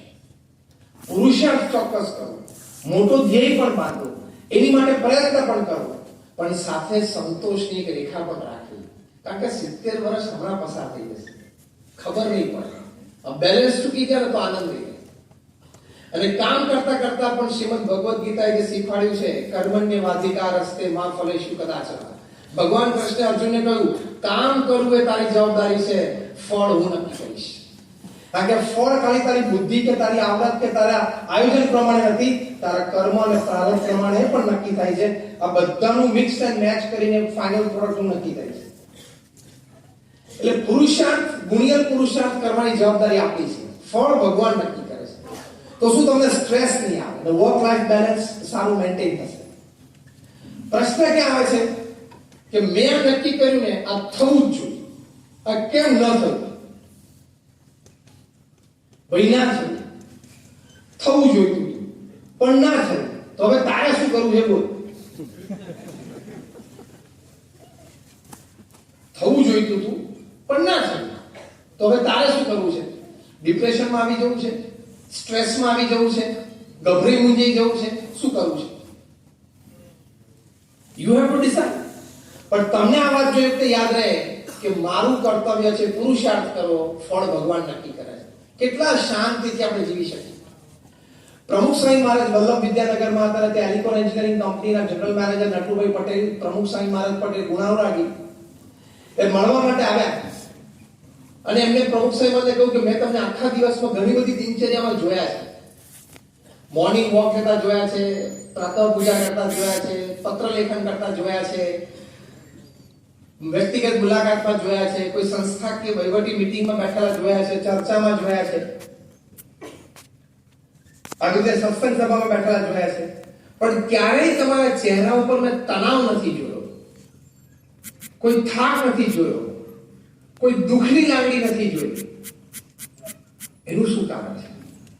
ત્યારે પ્રમુખ સ્વામી મહારાજ બહુ સુંદર ઉત્તર આપ્યો કે જો નટુભાઈ, સવારથી ઉઠીને અમે સાંજ સુધી બધી જ પ્રવૃત્તિ કરીએ છીએ, પણ સાંજે ભગવાનના ચરણોમાં પાછું આપી દઈએ કે મેં મારો પુરુષાર્થ, મારી બુદ્ધિ શક્તિ આવડત પ્રમાણે કરી લીધો છે, હવે જે ફળ આપવું હોય તમે આપજો, મને માન્ય છે. તો કેટલી શાંતિ રહે. તો આવી સ્થિરતાથી જીવનમાં વર્ક લાઈફ બેલેન્સ મેન્ટેન થાય છે. કારણ કે એકવાર જે કામ થયું અથવા તો ન થયું એને રિવર્સ કરવું બહુ અઘરું છે. Once it is done, it is done. It cannot be undone, even if you go to London. એકવાર જે થઈ ગયું એ થઈ ગયું, પછી કેમ બોલે આખો ફેરફાર થવાનો નથી, તમે લંડન સુધી જાઓ તોય. અને છેલ્લી વાત છે સ્વીકારની ભાવના, એક્સેપ્ટન્સ. જીવનમાં સ્વીકારની ભાવના હંમેશા રાખવી. અગેન, પુરુષાર્થ સારો કરવો, ગુણિયલ પુરુષાર્થ કરો, પણ પરિણામ સ્વીકારી લેવું. આપણે પરિણામ નથી સ્વીકારતા હતા એટલે પ્રશ્ન છે. Accept it. અને ધારો કે તમે સ્વીકાર ના કરો, તમે કરી પણ શું લેવા? ઉપર તો કઈ જઈને ઝઘડાતું નથી. If you don't accept, stress આવશે. સ્વીકારી લેવાનું, વાસ્તવિકતા છે એ સ્વીકારી લેવાનું. સ્વીકારશો ને તો 50% ટેન્શન ત્યાં જ ઓછું થઈ જશે કે મારું આ કામ કેમ ન થયું. પ્રમુખ સ્વામી મહારાજને લંડનમાં મોટું મંદિર બાંધ્યું. અત્યારે મંદિર છે જ, પણ બીજા સ્થાને છે. અક્ષરધામના લેવલનું કેમ્પસ છે નિઝડન લંડનમાં. અમે સંસ્થાએ એ મંદિર બાંધવા માટે જમીન હેરો વિસ્તારમાં લંડનમાં લીધેલી. આજુબાજુના રેસિડેન્ટ્સે અમારી સામે કેસ કર્યો કે આ લોકો રાત્રે 12 વાગ્યા સુધી ઢોલ નગારા વગાડશે, અમારી પ્રાઇવેસી અને પીસ બધું ડિસ્ટર્બ થઈ જશે. ભાઈ અમારે કઈ 12 વાગ્યા સુધી ટાઈમ નથી. પણ એ લોકો એવો કેસ કર્યો. પરદેશમાં લીગલ સિસ્ટમ, એક લીગલ પ્રોસિજર થાય, આર્ગ્યુમેન્ટ્સ તો વકીલોની થાય, પણ ત્યાં એક સિગ્નેચર કેમ્પેનની પણ એક સિસ્ટમ છે કે જેટલો અફેક્ટેડ એરિયા છે એમાં તમે સહી ઝુંબેશ ચલાવો, કોને વધારે સહી મળે છે તરફેણમાં, એ પણ એક બહુ મોટો ક્રાઇટેરિયા બની જાય જજમેન્ટ માટે. સ્વાભાવિક છે, લોકો લોકલ્સ હતા, અમે લોકો પરદેશી હતા, એ લોકોને વધારે સિગ્નેચર્સ મળી એટલે કેસનું જજમેન્ટ અમારા વિરુદ્ધમાં આવ્યું અને BAPS સંસ્થા કેસ હારી ગઈ. જજમેન્ટ આવ્યું કે તમે અહીંયા હેરોમાં જમીન તો લીધી છે, તમારા માલિકીની છે, પણ તમે અહીંયા મંદિર નહીં બાંધી શકો. પ્રમુખ સ્વામી મહારાજ બરોડામાં હતા અને ત્યાંથી અમારા ટ્રસ્ટીશ્રીનો ફોન આવ્યો કે સ્વામી આપણે કેસ હારી ગયા છે. Now see the first reaction on પ્રમુખ સ્વામી's face. અમારા વડીલ સત્પૂજ્ય વિવેક સાગર સ્વામી સામે જ ઉભા થયા, પ્રસંગના સાક્ષી. તમે આ કેસ હારી ગયા છો, તમારો આ ડ્રીમ પ્રોજેક્ટ નહીં થઈ શકે. આ સમાચાર આવ્યા, પ્રમુખ સ્વામી મહારાજે સ્વીકાર કર્યો. સ્વીકારની ભાવના 50% સ્ટેબિલિટી આપી દે તમને. શોક આવે ને એટલે પેલી બફર સ્પ્રિંગ હોય છે, બફર આવે ને એટલે તમે ખમી શકો ઝાટકો. પ્રમુખ સ્વામી મહારાજ પહેલું જ વાક્ય બોલ્યા, જેવી ભગવાનની ઈચ્છા. That means he could cool himself now. સ્થિર થઈ શકે, શાંત થઈ શકે. આ શીખવાનું કામમાં, કારણ કે આપણે આદરેલા બધા કામ તો સફળતાની ટોચ ઉપર આપણે ધાર્યા પ્રમાણે પહોંચતા નથી. યસ ઓર નો? પ્રમુખ સ્વામી મહારાજ બીજું વાક્ય બોલ્યા કે આપણે તો આપણો પુરુષાર્થ કરી લીધેલો, હવે ભગવાનની ઈચ્છા. એટલે બીજી આ સમજણ રાખવાની કે મેં મારો પુરુષાર્થ બરોબર કરેલો, મારી પાસે જે રિસોર્સિસ છે મેં બરોબર મૂકેલા, હા તો ધેટ્સ ફાઇન. અને ત્રીજું વાક્ય બોલ્યા કે આપણે નક્કી કર્યું છે કે ત્યાં મંદિર કરવું છે એટલે કરવું તો છે જ, બીજી જમીન શોધવા માંડો. પાછી એટલી જ દ્રઢતા કે નક્કી કર્યું છે એટલે કરવાનું તો છે જ, સ્ટાર્ટ સર્ચિંગ અનધર લેન્ડ, બીજી જમીન શોધવા માંડો. શોધી વિઝડનમાં 1995 મંદિર ઊભું થયું ત્યારે રીડર્સ ડાયજેસ્ટે લખેલું the 8th wonder of the world, દુનિયાની 8મી અજાયબી. એવું એ મંદિર ત્યાં ઊભું કર્યું. પહેલું એવું મંદિર જે ગ્રેનાઇટ અને લાઇમસ્ટોન યુરોપથી આવ્યા, કંડલા આવ્યા, રાજસ્થાન ગયા, ત્યાં ગળાયા, રાજસ્થાનથી કાર્લસ્ટોન પાછો કંડલા આવ્યો અને કંડલાથી શિપમાં ગયો. એટલે મેક ઇન ઇન્ડિયાનો પહેલો પ્રોજેક્ટ મેજર એ હતો. Make in India, row material foreign, હા રો મટીરીયલ બધું ફોરેન નું. અહીંનો આપણો પથ્થર ને ગ્રેનાઇટ આપણે ત્યાં ન વાપરી શકાય કારણ કે ત્યાંની એક્સ્ટ્રીમ કોલ્ડ, ઠંડી એ સહન ના કરી શકે. આપણો પથ્થર ને આપણો ગ્રેનાઇટ ફાટી જાય એટલે ત્યાંનો વાપરવો પડે. પણ રો મટીરીયલ પ્રદેશનો અને મેક ઇન ઇન્ડિયા પ્રોજેક્ટ એ પ્રમુખ સ્વામી મહારાજ 1994-95 માં કરેલો. 26,000 કાઉડ પીસીસ, એક પણ ડેમેજ નહીં. 26,000 કાઉડ પીસીસ નું એસેમ્બલિંગ થયું. Assemble in London. Row material Europe, make in India, assemble in London. અને એક પણ પીસ ડેમેજ ના થયો કે એક પણ પીસ તૂટ્યો નહીં. એટલે સિગ્મા 6 કરતો આગળનો કોઈ હોય તો એવોર્ડ મળ્યો કહેવાય. સિગ્મા 6 કરતા પણ આગળ. પણ જો આ સ્થિરતા, I accept what happened, I did my best to make it happen, but it did not happen. God's wish, but I will do it again. આ અભિગમ મારા પુરુષાર્થથી મેં કરવાનો પ્રયત્ન કર્યો પણ ના થયું. હું ફરી વખત પુરુષાર્થ કરીશ, પણ નક્કી કર્યું છે કરવાનું એટલે કરીશ. આ અભિગમથી જીવનમાં આનંદ મળે. તો એ વર્ક સંબંધી, કાર્ય સંબંધી આટલી વાત ચોક્કસ યાદ રાખવી. લાઈફ સંબંધી, વ્યક્તિગત જીવન, પારિવારિક જીવન, વ્યવસાયિક જીવન. એમાં પ્રથમ જે આપણું પારિવારિક જીવન છે, બેલેન્સ માટે વોરેન બફેટ તો દુનિયાના સૌથી ધનાઢ્ય વ્યક્તિ છે. $100 બિલિયન નું ઇન્વેસ્ટમેન્ટ છે. એમના 50 વર્ષ લગ્ન જીવનના પૂરા થયા ત્યારે 63 કંપનીઓ છે. Berkshire Hathaway is his flagship company અને 63 માંથી 20 થી વધારે કંપની એની ફોર્ચ્યુન 500 કંપનીમાં છે. એમના બધા સીઈઓ ભેગા થઈને આખી દુનિયામાં 50 પાર્ટીઝ રાખી હતી. ન્યુયોર્ક ને લોસ એન્જલસ ને બાજુ નાઇરોબી ને જોહાન્સબર્ગ ને કેપ ટાઉન ને દિલ્હી ને લંડન ને બધું. કન્ક્લુડિંગ પાર્ટી લંડનમાં હતી, 50મી પાર્ટી. 30 જેટલા પ્રેસિડેન્ટ્સ અને પ્રાઇમ મિનિસ્ટર્સ ઓડિયન્સમાં બેઠા હતા. એટલે તમને ખબર પડે કે ઓડિયન્સ કેવું જાજરમાન છે. કઈ કક્ષાના 500 માણસો બેઠા હતા. અને એમાં 30 તો on power presidents and prime ministers of countries. દરેકને અગાઉથી કહેલું એક એક મિનિટ મળતી હતી. સ્ટેજ ઉપર આવી અને વોરેન બફેટ તેના ધર્મપત્ની બેઠા હતા. એમની સાથેના કોઈ પોતાની સ્મૃતિઓ હોય, કંઈક આનંદ હોય, કોઈ પ્રસંગ બન્યા હોય, સાથે કામ કર્યું હોય, પ્રોજેક્ટ્સ કર્યા હોય, સેવાઓ ફાઉન્ડેશનમાં હોય, એ બધા પ્રસંગો શેર કરતા હતા. એટલે સરસ આમ 2.5-3 કલાક વીત્યા. પછી કોઈ બુદ્ધિશાળી વ્યક્તિ બેઠા હતા. કાં તો રૂટરેક્ટર ઓફ કર્ણભૂમિનો હોવો જોઈએ, કાં તો વરાછા એસોસિએશન ના હોવા જોઈએ, ક્લાસીસ ના. એને હાથ ઊંચો કર્યો. Can I ask you a question? એક સિમ્પલ પર પ્રશ્ન પૂછું. વોરેન બફેટ એના પત્નીને પૂછ્યું કે sir, what is the secret of your happy married life for 50 years? તમારા સુખી લગ્ન જીવન 50 વર્ષનું શું રહસ્ય છે? લગ્ન જીવનની આગળ શબ્દ વાપરેલો સુખી. બાકી તો ગયડા કરીને 50 વર્ષ બીજા ઘણા બધા કરે છે. વોરેન બફેટ ની સામે માઇક્રોફોન હતો, કારણ કે આગલા પ્રશ્નનો ઉત્તર એમણે આપેલો. એમના વાઈફે માઇક્રોફોન ખેંચી કે હું આ પ્રશ્નનો ઉત્તર આપું. જાહેરમાં એમના પતિની સામે જઈને માઇક્રોફોન ખેંચી લીધું અને વોરેન બફેટના ચહેરા ઉપર એક રિંકલ પણ ફરી નહીં, એટલે 50% ઉત્તર તો ઓડિયન્સને એમને મળી ગયો કે 50 વર્ષ ચાલ્યું કેમ હશે. એમને ડાયલા પણ બહુ સમજવાનું છે.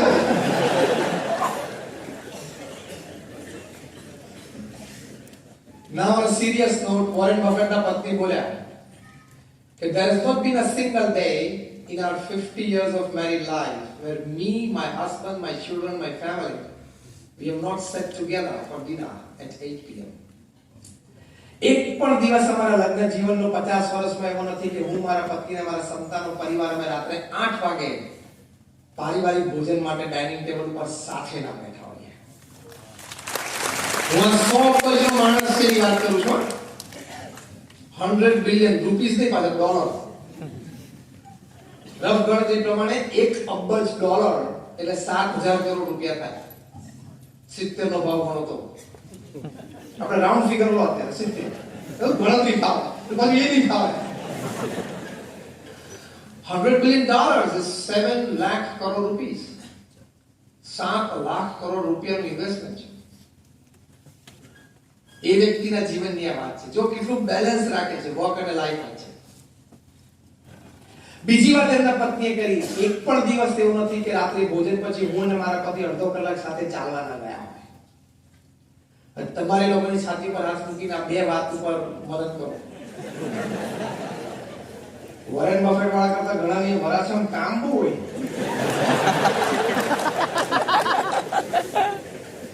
એટલે રાત્રે 10 વાગે જાય, 11 વાગે ઘરે જાય.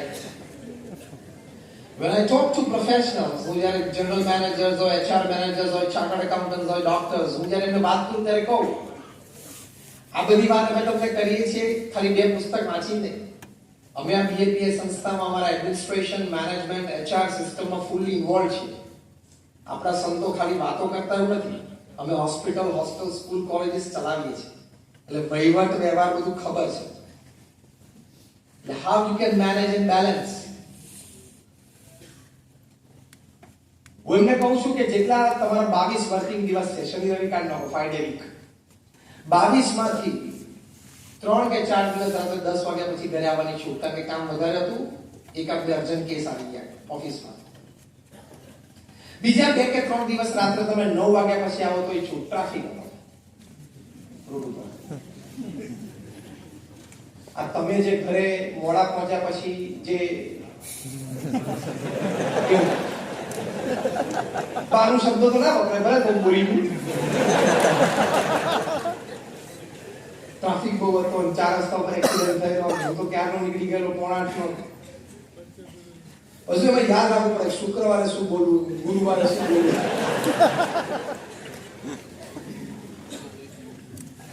પણ બાકીના 16 દિવસ જો તમે રાત્રે 8 વાગ્યા સુધીમાં તમારે પરિવાર પાસે પાછળ ન આવી શકો તો let me tell you, you are a very poor manager of time and work. તમે સમય અને કામના બહુ ખરાબ મેનેજર છો. રાત્રે 8 વાગ્યા સુધીમાં તમે તમારા પરિવાર સાથે એટલીસ્ટ 16 દિવસ પણ 22 માંથી ન આવી શકો તો. વોરેન બફેટના પત્નીએ ત્રીજી વાત કરી કે એક પણ દિવસ અમારા લગ્ન જીવનમાં એવું નથી જ્યારે અમે, હું ને મારા પતિ અમે સાથે બેસીને અડધો કલાક અમારા સંતાનોને ટ્યુશન આપ્યું હોય. એ લોકો મોટા થયા પછી અમારા પૌત્ર અને પૌત્રીઓને અમે ટ્યુશન આપ્યું. અત્યારે એ લોકો મોટા થઈ ગયા, અમારા ગ્રેટ ગ્રેન્ડ ચિલ્ડ્રનને પણ અમે અત્યારે 73 વર્ષની ઉંમરે એ નાના નાના 1, 2, 3 વર્ષના અમે ટ્યુશન આપીએ છીએ.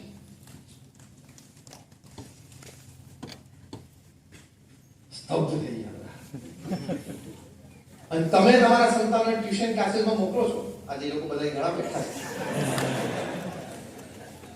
મોકલો એનો વાંધો નહીં, પણ એની પરથી એટલું તો નક્કી થયું કે તમને લોકોને ટ્યુશનની ફી પોસાય છે અને બિચારા વોરેન બફેટને નહોતી પોસાતી. એટલે જાતે ભણાવતા. બુદ્ધિશાળી કોઈ બેઠા હતા અને પૂછ્યું કે સર વાય કે કેમ તમે તમારા સંતાનોને પછી ગ્રેન્ડ ચિલ્ડ્રનને ગ્રેટ ગ્રેન્ડ તમે ભણાવતા હતા? વોરેન બફેટના પત્નીએ સુંદર વાત કરી. અમે એમની સાથે અડધો કલાકનો સમય એટલા માટે વિતાવતા હતા કે અમારા પરિવારનું કલ્ચર, અમારા પરિવારના સદગુણો, અમારા પરિવારની રહેણી કહેણી અને વિચારધારા નેક્સ્ટ પેઢીમાં ટ્રાન્સમિટ થાય. આ ભાવનાથી અડધો કલાક સાથે હતા.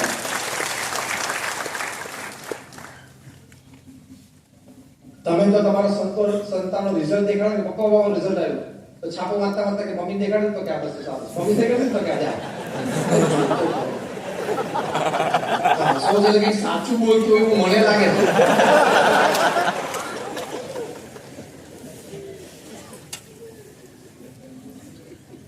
એટલે એવું હોય. અને ઘણી વખત તો માતા કદાચ ધ્યાન રાખે, પિતા તો પેલો ભણવામાં એને ટ્યુશનના ફી ભરી દે, કોલેજની ફી ભરી દે, એટલે મને લાગે કે બધું કામ પૂરું કરી દીધું. અઠવાડિયે એક વખત છોકરાને પૂછી દે, સ્કૂલે ગયો તો કે કોઈ ફરિયાદ નથી તો કે ના, હોમવર્ક બધું કર્યું હતું તો કે ક્લાસવર્ક તો ક્યાં કર્યું, ટ્યુશનમાં તો ગયો તો પરીક્ષામાં નથી તો કે ના, બીજી કોઈ માથાકૂટ ના કરું જા. તો પોલીસ સ્ટેશનમાં પીએસઆઈ એટલે છોકરાને ઇન્ક્વાયરી કરે. This is not life. આ કઈ જીવન નથી. અમારા પૂજ્ય વિવેક સાગર સ્વામી વડીલ સંત છે, પ્રમુખ સ્વામી મહારાજની સાથે 45 વર્ષ પડછાયાની જેમ ફર્યા. અત્યારે તો એમની ઉંમર 80 વર્ષની છે, પણ એ જાગર છે. પણ એ પૂજ્ય વિવેક સાગર સ્વામી ઘણી વખત વાત કરે છે કે ઘણા કુટુંબમાં એવું થાય કે બગીચામાં ઘાસ ઉછરે અને છોકરા ઘરમાં ઉછરે, બે સરખું હોય. અઠવાડિયે એક વખત લોન મોર ફેરવી દેવા. અમે આગળના પ્રશ્નોત્તરી કરીએ, લોન મોર કહેવાય. એકવાર બધું સાફ કરી નાખો અઠવાડિયે, બરોબર છે તો કે બરોબર છે. That is not it. David કેરોલે બહુ સરસ પુસ્તક લખ્યું છે, સ્પિરિચ્યુઅલ પેરેન્ટિંગ. જેટલા અહીંયા બેઠા છો બધા યુવાન છો, કદાચ તમારા સંતાનો હજી ખૂબ નાના હશે. જેના સંતાનો હજી 10 વર્ષથી નીચેના હોય, 8 વર્ષથી નીચેના આંગળી શી કરો તો લગભગ બહુધા તમારે આ પુસ્તક વાંચવું જોઈએ. કદાચ એનું ગુજરાતી મને ખબર નથી થયું છે કે નહીં, પણ મે બી પ્રોબેબલી તમને એમેઝોન પરથી મળે. Spiritual parenting. તમે માતા તરીકે અને પિતા તરીકે આધ્યાત્મિક તમારી એક પર્સનાલિટી અને કેરેક્ટરથી બાળકોને કેવી રીતે રેસ કરી શકો. બહુ સુંદર વાતો લખી છે. કારણ કે ડેવિડ કેરોલ છે એ વર્લ્ડ ઓથોરિટી કહેવાય છે પેરેન્ટિંગ ઉપર. તો એમાં બધી વાત શીખવાડી છે, એમાં બધી રીત શીખવાડી છે. તો વર્ક લાઈફ બેલેન્સમાં તમારે તમારા સંતાનોને સમય આપવો પડે, પરિવારને સમય આપવો પડે અને એને સંસ્કારિત પણ કરવા પડે. 1996ની સાલમાં અમે પ્રમુખ સ્વામી મહારાજ સાથે અમેરિકા ગયેલા. ત્યાં અમારે ફેમિલી શિબિર હતી. બહુ સુંદર આયોજન હતું કે 10-10 પરિવારો 2 સંતો સાથે આખો દિવસ કાઢે. પછી અમે બાળકો સાથે બેસતા, તરુણો સાથે બેસતા, યુવાનો સાથે, વડીલો સાથે ગ્રુપ ડિસ્કશનમાં, પ્રવચનમાં, એક્સચેન્જ લાઈક યુ નો ડિસ્કશનમાં. મને બહુ નાના બાળકો હતા ને 8 થી 10 વર્ષના, એ લોકો સાથે અમે સવારે 10 વાગે ગ્રુપ ડિસ્કશનમાં બેસવાનો એકનો કાર્યક્રમ હતો. આખા દિવસની આ શિબિરમાં એ લોકો માટે ફોર્મ ડિઝાઇન કર્યું કે તમે તમારા માતા પિતા વિશે શું ગમે છે અને શું નથી ગમતું. આ હેતુ એટલો હતો કે માતા પિતા વિશે એ લોકોના વિચારો શું છે, એ લોકો કેવી રીતે ઓબ્ઝર્વ કરે છે ઘરમાં બનેલી ઘટનાઓને, એ આપણને ખ્યાલ આવે તો માતા પિતાની રીતે સાંજે પછી જ્યારે વડીલોનું સેશન થાય ત્યારે આપણે વાત કરી શકીએ. તમને આશ્ચર્ય થશે કે 7-8 વર્ષના બાળકોએ જે વાતો લખી, એક 7 વર્ષના કે 8 વર્ષના બાળકે એવું લખેલું, What I don't like about my parents, મારા માતા પિતા વિશે મને શું નથી ગમતું. એ બાળકે લખેલું કે જે રીતે મારા માતા પિતા મારા ઘરમાં દાદા દાદીને ટ્રીટમેન્ટ આપે છે ને મને નથી ગમતું. આ બાળક નાના છે, કદાચ વ્યક્ત નથી થઈ શકતા, પણ એ બધો ખ્યાલ તો આવે છે કે મમ્મી અને પપ્પા દાદા દાદી સાથે બરોબર વર્તાવ નથી રાખતા. આ નાનપણથી એને એક સંસ્કાર ખોટા પડી જાય છે. અને જો તમે તમારા વૃદ્ધ માતા પિતાની સંભાળ નહીં રાખો અને એને યોગ્ય રીતે નહીં સાચવો તો remain ready for the same treatment after 25 years. 25 વર્ષ પછી સેમ ટ્રીટમેન્ટ માટે તૈયારી રાખજો જ. તમે તમારા માતા પિતાને વૃદ્ધાશ્રમમાં મૂક્યા હોય એટલે એ જ રૂમની ડુપ્લિકેટ ચાવી રાખજો. 25 વર્ષ પછી આવવાનું છે જ ત્યાં. કારણ કે બાળકોને સંસ્કાર પડી ગયા કે માતા પિતા વૃદ્ધ થાય એટલે ગેલેરીમાં જો પેલું દેખાય ને ત્યાં મૂકી આવવાના. પ્રમુખ સ્વામી મહારાજને ન્યુયોર્ક એરપોર્ટ ઉપર એક પત્રકાર 1981 માં પૂછેલું કે ભારતીય સંસ્કૃતિ તો શ્રવણ, પ્રહલાદ, નચિકેતા અને ધ્રુવની છે. આપણે ઘરડાઘર હોય નહીં, પણ આપણા સમાજમાં ને આપણા દેશમાં પણ ઘરડાઘર આવી ગયા. પણ એ ઘરડાઘર સમાજમાંથી કાઢી નાખવા હોય તેની માટેનો ઉપાય શું છે? પ્રમુખ સ્વામી મહારાજે સ્પોન્ટેનિયસ ત્વરિત ઉત્તર આપેલો, કારણ કે વિશાળ અનુભવ એમને સમાજનો. પ્રમુખ સ્વામી મહારાજ તરત બોલ્યા કે તમે બાળ ઉછેર કેન્દ્રો સમાજમાંથી બંધ કરો, ઘરડાઘરની જાતે બંધ થઈ જશે. વળી બાળકો નાના હોય ત્યારે માતા પિતા બંનેને કમાવવું હોય એટલે બાળકને બાળ ઉછેર કેન્દ્રમાં મૂક્યા. એ જ બાળક મોટા થઈને તે pay you back in your own coins તમે ઘરડાઘરમાં મૂક્યા. તમારામાંથી કેટલા બેઠા છે એમને પોતાના બાળકોને ક્યારેક શ્રવણ, પ્રહલાદ, નચિકેતા કે ધ્રુવની વાતો પાસે બેસાડીને શાંતિથી કીધી છે? ફેથફુલી છાતી પર હાથ મૂકીને આંગળી ઊંચી કરજો. બહુ કંગાળ પરિસ્થિતિ છે તમારી અત્યારે તો. 8-10 હાથ પર ખાલી ઊંચા દેખાય. એ તમારે રોજર ફેડરરની ને વિરાટ કોહલીની ને બેન જોન્સનની એની જ વાતો કરવાની. તમને કે મારા છોકરાનું જીકે વધે, ઇન્ફોર્મેશન વધે, એની ના નથી. પણ તમે એને શ્રવણની વાતો નાનપણથી કરી હશે, નાનપણમાં એની જીબી બધી બહુ ફ્રી હોય તો ધરબાઈ જાય અંદર. એને સંસ્કાર પડે કે મારા મા બાપની સેવા કરવી જોઈએ. તો કોક દિવસ તમે જ્યારે વૃદ્ધ હશો, બીમાર હશો અને પગ દુખતા હશે તો પગ દાબશે, બાકી ગળું તો છે જ. પ્રમુખ સ્વામી મહારાજ કહેતા કે તમારા સંતાનોને તમે સંસ્કાર નહીં આપો તો તમારે સંપત્તિ અને સંતતિ બે હોવાનો વારો આવશે. એક બહુ પ્રચલિત થયેલી વિડીયો વોટ્સએપ ઉપર વાયરલ થયેલી મુંબઈના એક ધનાઢ્ય વ્યક્તિ, 20,000 કરોડનું એમ્પાયર, શૂટિંગ્સ એન્ડ શોટિંગ્સ નું નીચે સબટાઇટલ હતું ધ કમ્પ્લીટ જેન્ટલમેન. દીકરાને બધો વહીવટ સોંપ્યો, 20,000 કરોડનો જે બી પ્રસંગો બન્યા હશે આપણે તો કંઈ જાણતા નથી, પણ પરિણામ એ હતું કે બાપને ઘરમાંથી કાઢી મૂક્યા. એને એપીએસસી રોડ ઉપર એક ભાડાનો 2 BHK ફ્લેટમાં રહેતા એને એક શેફ આપી દીધો, કુક, અને એક ડ્રાઈવર આપી દીધો, એક જૂની ગાડી આપી દીધી. એને બહુ રડતા રડતા પોતાનો વિડીયો વાયરલ કરેલો. તો પ્રમુખ સ્વામી મહારાજ શબ્દશા બોલ્યા છે કે જો તમે સંસ્કાર નહીં આપો ને તો સંપત્તિ અને સંતતિ બે ખોવાનો વારો આવશે. એટલે એની માટે તમારું વર્તન ઘરમાં ખૂબ જરૂર, તો વર્ક લાઈફ બેલેન્સ મેન્ટેન થશે. ઓક્સફોર્ડ યુનિવર્સિટીના એક સ્ટડી પ્રમાણે, હાર્વર્ડ યુનિવર્સિટીના એક સ્ટડી પ્રમાણે સ્પષ્ટ એ લોકોએ લખ્યું છે કે બાળકો એમના જીવનની પ્રથમ ગાળો મા બાપ પાસેથી શીખે છે. પાછું નીચે બીજું વાક્ય લખ્યું છે, એમાં પણ એની મા પાસેથી શીખે છે. બાળક પોતાની જીવનની પહેલી ગાળો બોલતા નથી શીખે છે, માતા પાસેથી શીખે છે. તો વર્તન જો યોગ્ય હશે તો ઘરમાં સંસ્કાર હશે તો વર્ક લાઈફ બેલેન્સ મેન્ટેન થશે. અમારા મંદિરમાં એકવાર એક વ્યક્તિ અને 12-13 વર્ષના કિશોરને લઈને આવ્યા. સંધ્યાની પૂરી થઈ, અમે સંતો ઉતરતા હતા સાથે ઉતર્યા. પછી અમારે સંતને કહે કે સ્વામી મારે ખાનગી વાત કરવી છે. અમારા સંત કે બોલો. કે સ્વામી અમારો છોકરો 13 વર્ષનો સિગરેટ પીવે છે. તો પહેલા તો મનાણું નહીં અમારા સંતને, કારણ કે એ આખા પરિવારને ઓળખે. એટલે અમારા સંતે પેલા ભાઈને પૂછ્યું કે તમે પોતે જોયું કે કોઈની કહેલી વાત કહો છો? તો કે સાહેબ મેં પોતે જોયું, પૂછો. તો પેલા સમજ્યું તો પેલો બિચારો નીચે જોઈને આમ કરતો, પપ્પા જોયું. એ સ્વામી આપણા ઘરમાં આવું હોય, આપણા ઘરના આવા સંસ્કાર હોય. 13 વર્ષનો આપણો છોકરો સિગરેટ પીતો થઈ ગયો, કાં 2 વર્ષથી દારૂ પીતો થઈ ગયો, તમે એને કહો કંઈક. એટલે અમારા સંત બહુ મેચ્યોર હતા, કીધું આવો બેસીએ શાંતિ. પછી બેઠા. હવે છોકરાને પછી પ્રશ્નોત્તરી પહેલા બાપને ચાલુ કર્યું, તમે સિગરેટ પીઓ છો? બાપ ક્યાં પીવું છું? બીજો પ્રશ્ન, તમે ઘરમાં સિગરેટ પીઓ છો?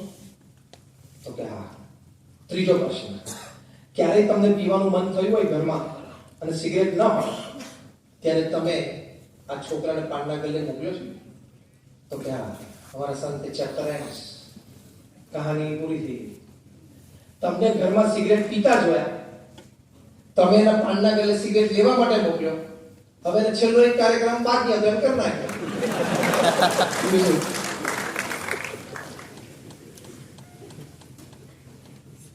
એના પિતાને તો વાત બરોબર છે, કાન પકડ્યો. તમારું વર્તન એ ઘરમાં લાઈફ બેલેન્સ આપશે. નહીં તો કેટલા બધા ઘરોમાં પ્રશ્ન છે. અમે સંતો તો ઘરે ઘરે પધરામણી કરીએ છીએ. હું છેલ્લા 26 વર્ષથી સંત છું. મેં લગભગ 25,000 થી પણ વધારે ઘરોમાં વ્યક્તિગત પધરામણી અને પરિવાર સાથે અમે 15 થી 25 મિનિટ બેઠા છીએ. દુનિયાના 20 દેશોમાં, 50 શહેરોમાં. ખૂબ પ્રશ્નો પરિવારમાં 2 જનરેશન વચ્ચેના છે. એનું કારણ આ કે એના સંસ્કાર નથી આપ્યા. તમને એમ થાય કે મેં મારા સંતાનો 13 વર્ષનો થયો, મારા દીકરા દીકરી 14-15 વર્ષના થયા કે હું એક આઈફોન આપું, એને એક સ્માર્ટફોન આપું. તમારી ભાવના સારી છે, તમારી ભાવના ખોટી નથી. સમાજમાં બધા પાસે છે, તમારે પણ આપવું છે, પણ એ સમય નથી, એની એજ નથી. તમારામાંથી જેટલા બેઠા હોય એ લોકોએ પોતાના સંતાનો કે ભાઈ બહેનને 13, 14, 15 વર્ષની ઉંમરે આઈફોન ને સ્માર્ટફોન આપ્યા, so that is the biggest mistake of your life. You are spoiling their life. એમાં નેટ ઓન ફોન આપી તો ગયું. સ્ટીવ જોબ્સ જેણે આઈફોન બનાવ્યો છે, એનું જીવન ચરિત્ર તમે વાંચો. એ 56 વર્ષની ઉંમરે કેન્સરથી મૃત્યુ પામ્યા. પછી એના ખાસ મિત્ર એન્ડરસન અને નિક બિલ્ટન, એમને એનું જીવન ચરિત્ર લખ્યું છે. જીવન ચરિત્રનું ટાઇટલ છે સ્ટીવ જોબ્સ, કારણ કે પોતે જ એક મોટું બ્રાન્ડ નેમ હતા. એમાં જીવન ચરિત્રમાં લખ્યું છે નિક બિલ્ટન અને બંને બાળપણના મિત્રો. નિક બિલ્ટન એકવાર મને સ્ટીવ જોબ્સે એમના ઘરે જમવા માટે બોલાવ્યા. અમારું ફેમિલી, એનું ફેમિલી, અમે સાથે જમવા બેઠા. સાહજિક મેં પૂછ્યું કે Steve, which iPhones do your children use? તારા દીકરા દીકરી કયો આઈફોન યુઝ કરે છે? એની દીકરી 13-14 વર્ષની, બાળ એનો દીકરો 11-12 વર્ષનો. સ્ટીવ જોબ્સ કે તું મારા સંતાનોને પૂછીને સીધું. બંને સંતાનોને પૂછ્યું, બેટા કયા આઈફોન વાપરો છો? તો બંને આમ નીચું મોઢું રાખ્યું, જમવાનું ચાલુ રાખ્યું. ફરી સ્ટીવને પૂછ્યું, સ્ટીવ કયો ફોન આ લોકો વાપરે? સ્ટીવ જોબ્સ જે બોલ્યા ને, જીવન ચરિત્રમાં લખ્યું છે Nick બિલ્ટને, my children have not touched an iPhone. મારા સંતાનો હજી આઈફોનનો સ્પર્શ નથી કર્યો. બીજો શોખ, હજી એને આઈપેડ વાપર્યું નથી. નિક બિલ્ટન કે મારા હાથમાં ચમચી છૂટી ગઈ. શું વાત કરો છો સ્ટીવ? તો કે યસ. શું કારણ? સ્ટીવ જોબ્સ બોલ્યા કે આ મેં બનાવ્યું છે, આનામાં તાકાત મેં મૂકી છે, એટલે મને ખબર છે કે આની તાકાત કેટલી ભયંકર છે. જ્યાં સુધી મારા સંતાનો મેચ્યોર એજમાં ના આવે ત્યાં સુધી આ રમકડું એના હાથમાં ના અપાય. એનો બનાવનાર જો આ વિચારથી જીવન જીવતા હોય અને તમે તમારા સંતાનોને 12, 14, 15 વર્ષની ઉંમરે સ્માર્ટફોન આપો છો, તો તમે તમારા સંતાનોને વધારે સમજો છો અને સ્ટીવ જોબ્સ એના સંતાનોને ઓછા સમજી શકતા તેમ હતું. રિવર્સ. એમને તો બીજા મિત્ર હતા એન્ડરસન, એમને પ્રેરણા લીધી. એ દુનિયાનું સૌથી મોટું ટેકનોલોજીકલ મેગેઝિન છે વાયર્ડ, અમેરિકાથી પબ્લિશ થાય છે, અને સબ એડિટર 30 વર્ષ સુધી રહ્યા. એટલે કહ્યું કે અમે પણ ઘરે જઈને, મેં અને મારા પત્નીએ પણ ચર્ચા કરી કલાક, અમે 2 કલાક શાંતિથી રૂમમાં બેસી, મેં અને મારા પત્નીએ, કે આપણા જે સંતાનો છે એને કેટલી એક્સટેન્ડ સુધી આપણે ટેકનોલોજી સાથે એક્સપોઝ કરવા. પછી નક્કી કરીને મેં કર્યું કે આવી રીતે કરું. બાળકો સાથે બેઠાને સમજાવ્યા તો મારા બાળકો સામેથી એના સ્માર્ટફોન પાછા આપી દીધા. તો એટલી બધી કારકિર્દીઓ સ્માર્ટફોનને લીધે બગડે છે ટીનેજર્સને, અને એમાં બધી રમત આવી જાય. અત્યારે ખાલી ટીનેજર્સના તમે આવર્સ ગણો ને, પબજીમાં કેટલા કલાક જાય છે તમારે જતા હશે પબજી રમવામાં. તો 70-80 વર્ષનું જીવન આપણે સારા વિચારોને, સારા કામ કરવા, આવા કચરામાં થોડા ટાઈમ નાખાય. Your time is more precious. હું ઘણી વખત કહું છું કે anything that is free you pay by your time. જે તમને મફત મળતું હોય ને એમાં એ ચૂકવણી તમે શેનાથી કરો છો? સમયથી. આ ઇન્ટરનેટ તો લગભગ મફત જેવું થઈ ગયું ને. ફોન ઉપર નેટ ને બધું લગાડો, મફત જેવું જ કહેવાય. તો તમારો ટાઈમ વધારે ખાય. એમાં ફેબ્રુઆરી 28 નો મહિનો છે, હમણાં 26 થઈ ગઈ, કાલ 27 મે ડેટા ચેક કરશે કે મારે 2 GB વાપરવાના, તો વાપરવા માટે ટાઈમ બગાડશે. બોલે સાચું. 2 GB ભલે પડી પણ તારા 1 કલાક કે 2 કલાક અગત્યના નથી. તું આ ખોટે ખોટું 2 GB બસ મારી પાસે પડી છે અને 28મી આમે જતી રહેવાની રાતમાંથી તો હું વાપરી કાઢું એ મુલક જેવો વિચાર છે. હા, કામ હોય તો 2 કલાકે કાઢી, પણ કામ ના હોય તો ખાલી વાપરી કાઢું. there are many other things that you can do. બીજી ઘણી સારી વાતો આપણે કરી શકીએ. તમારા સંતાનો તમે નાનપણથી સારા પુસ્તક સાથે ઇન્ટ્રોડ્યુસ કરો, સારા જીવન ચરિત્ર વાંચો, તેના પર કેલિબર કેવું ઊભું થાય. એ પ્રશ્નોનું એનાલિસિસ સારું કરી શકે, એ સારી રીતે પોતાને વ્યક્ત કરી શકે, સારી ભાષામાં બોલી શકે, કયા પ્રસંગે ક્યાં કેવી રીતે બોલવું ચાલવું ઊઠું બસવું આ બધું સારા વાંચનથી આવશે, ઇન્ટરનેટ સર્ફિંગથી નહીં આવે. આ વખતે આ વર્ષે પહેલી વાર એવો પૃથ્વી પર પ્રસંગ બન્યો કે સિંગાપોરમાં બધી સ્કૂલના પ્રિન્સિપાલ્સે જોઈન્ટ મીટિંગ કરી અને જોઈન્ટ મીટિંગ પછી પોતાના સ્કૂલના તમામ વિદ્યાર્થીઓના મા-બાપ ઉપર એક કોમન લેટર શૂટ કર્યો, એક કોમન પત્ર મોકલ્યો. એમાં 2 વાત લખી. એક તો તમારા સંતાનોને તમે બળજબરીથી ખૂબ ભણે ને ખૂબ સારા ટકા લાવે, ડોક્ટર એન્જિનિયર થાય એવું આગળ ન રાખતા, એને નેચરલી જે છે રહેવા દો. અને બીજું લખેલું કે એના સંસ્કાર માટે અને એ આ બધા સ્માર્ટફોનથી થોડા દૂર રહે એની માટે તમે પ્રયત્નશીલ થાઓ. આખે સિંગાપુરમાં એક ઘરે પ્રિન્સિપાલના લેટર ગયા છે. તો બહુ સમજીને વિચારીને લોકો જીવન જીવે છે. તમે જો રાત્રે 11 વાગ્યા સુધી 12 વાગ્યા સુધી મોબાઈલ ઉપર ચાલુ રહો, આ ગેજેટ આપણી સેવા માટે બન્યું છે. આપણે એના ગુલામ થઈ ગયા. દર 3 મિનિટે આપણો મોબાઈલ હાથ જોડાડે ને તો આપણે ડિસ્ચાર્જ થઈ જઈએ. અને 4-5 મિનિટ ગમે તે પડે 4-5 મિનિટે કાઢી લો, કઈ છે નહીં તો તું સેલિબ્રિટી છું. દર 4 મિનિટે મોબાઈલ ખોલી જો, કઈ છે નહીં, WhatsApp પર પણ કઈ નથી પડી, તને કોણ બોલાવે? તું સેલિબ્રિટી છું, તારે ઇન્સ્ટાગ્રામ પર 2 મિલિયન ફોલોઅર.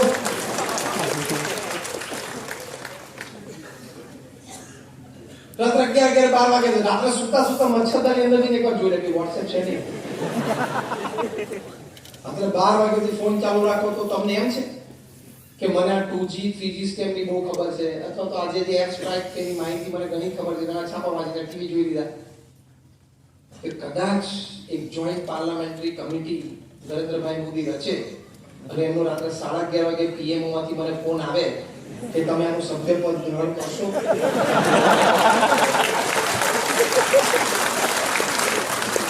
અને જો કદાચ હું ફોન ન ઉપાડી શકું નરેન્દ્રભાઈનો તો દેશની બહુ મોટી અસેવા થઈ જાય. એવું તમને લાગે એટલે ચાલુ રાખો ફોન 12 વાગ્યા સુધી.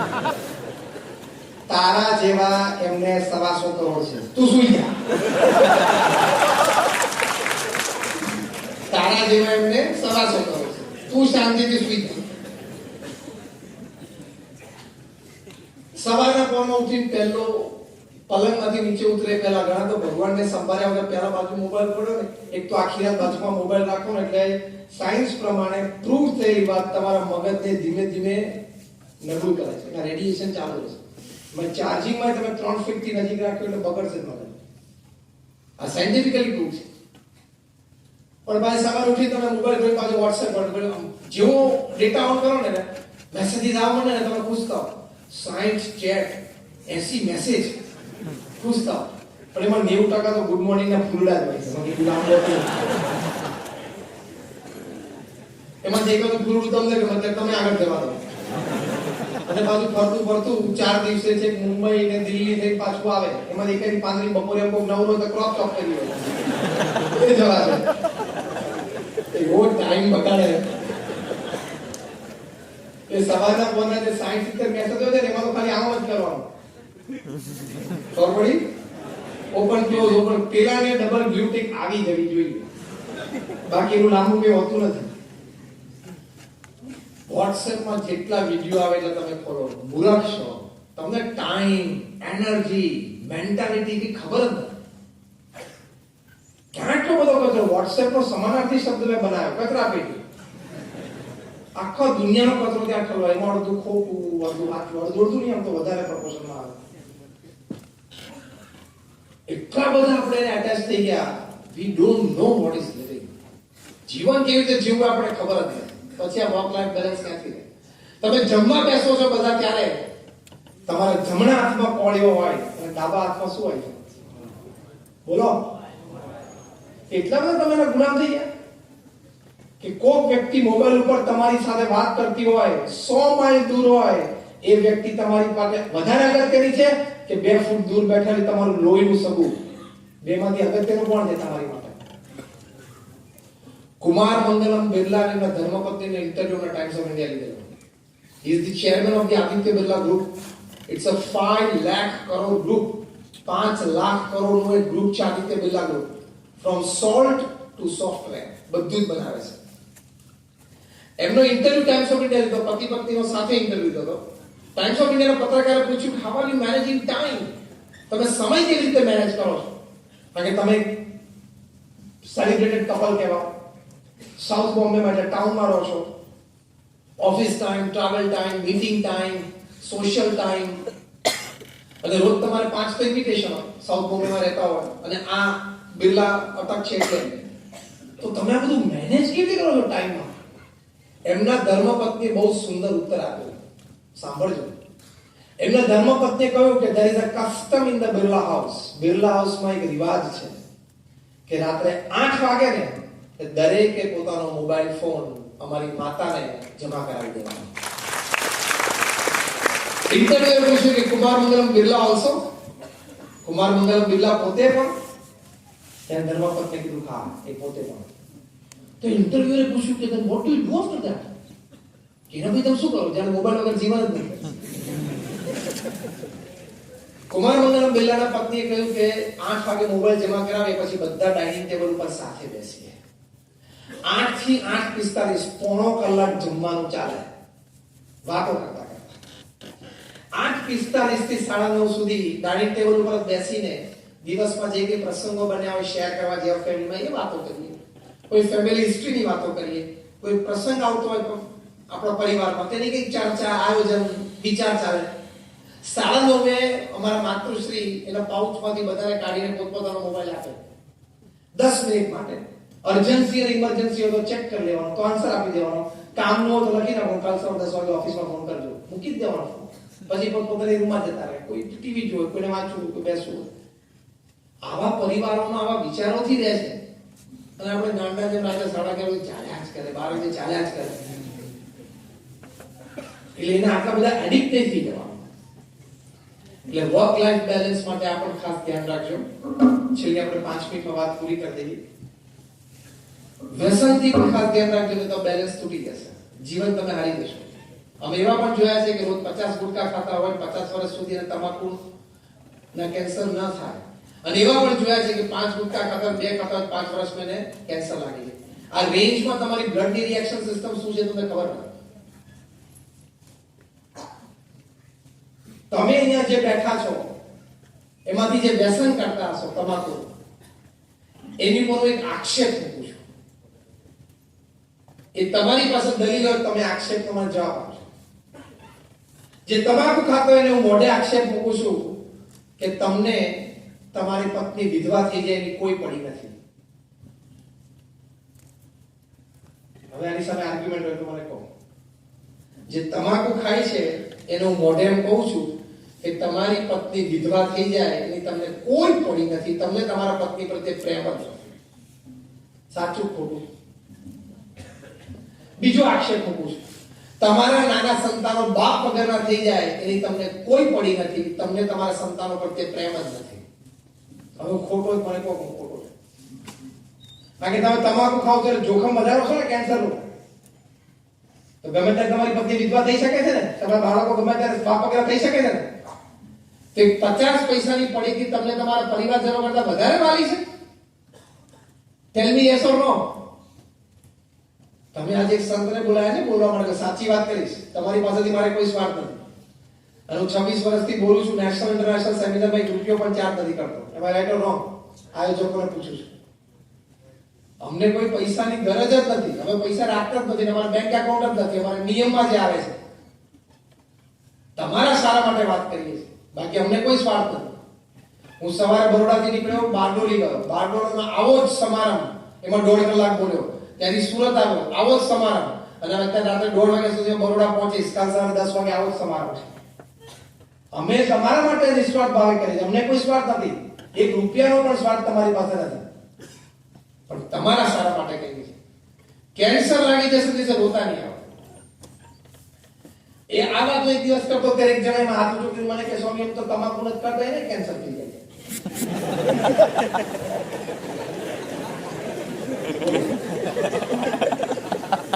એટલે કોઈ એનો ઉત્તર જવાબ આપો. તમાકુ નથી ખાતા એને કેન્સર થાય છે. એનો મતલબ એવું નથી તમે તમાકુ વાળી છૂટ મળી જાય છે. પછી મેં દસ્તાર સમજાવ્યું કે તમે ઘરના બધા સભ્યો ઘરની બહાર ફરવા માટે જાઓ ને ઘરને તાળું માર્યું હોય છે ને તો તાળું પણ તૂટી જાય છે, ચોરી થાય છે. બનવા જોગ છે ને, તાળા તોડીને ચોરી તો ચોરી કરે જ છે ને ચોર. એનો મતલબ એમ કે ભાઈ હવે તાળા મારેલા હોય તોય ચોરી થાય છે તો મુકોન ખુલ્લા છે ડાઉન થશે. તો ભૂલાનામાં વહેલી થાય. એમ તમે અમુક તમાકુ નથી કરતા તોય કેન્સર થશે, તો ખાઓ તો વહેલું થશે. પ્રોસ્પેક્ટ વધી જાય છે ને, પ્રોબેબિલિટી ચાન્સીસ વધી જાય છે.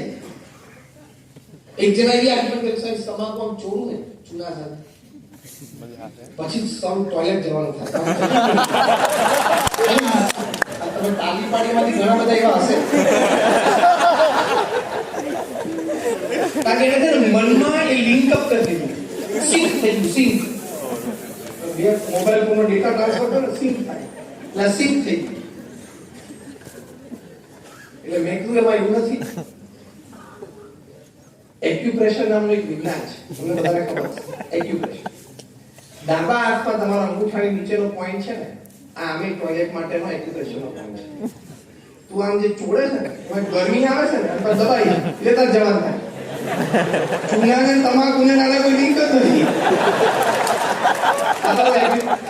એક્યુપ્રેશરનો પોઈન્ટ જ આ એટલે જ તો મને કેમ વાસ ત્યારે કોઈ ટ્રાય ના કરતા હાથ કરી.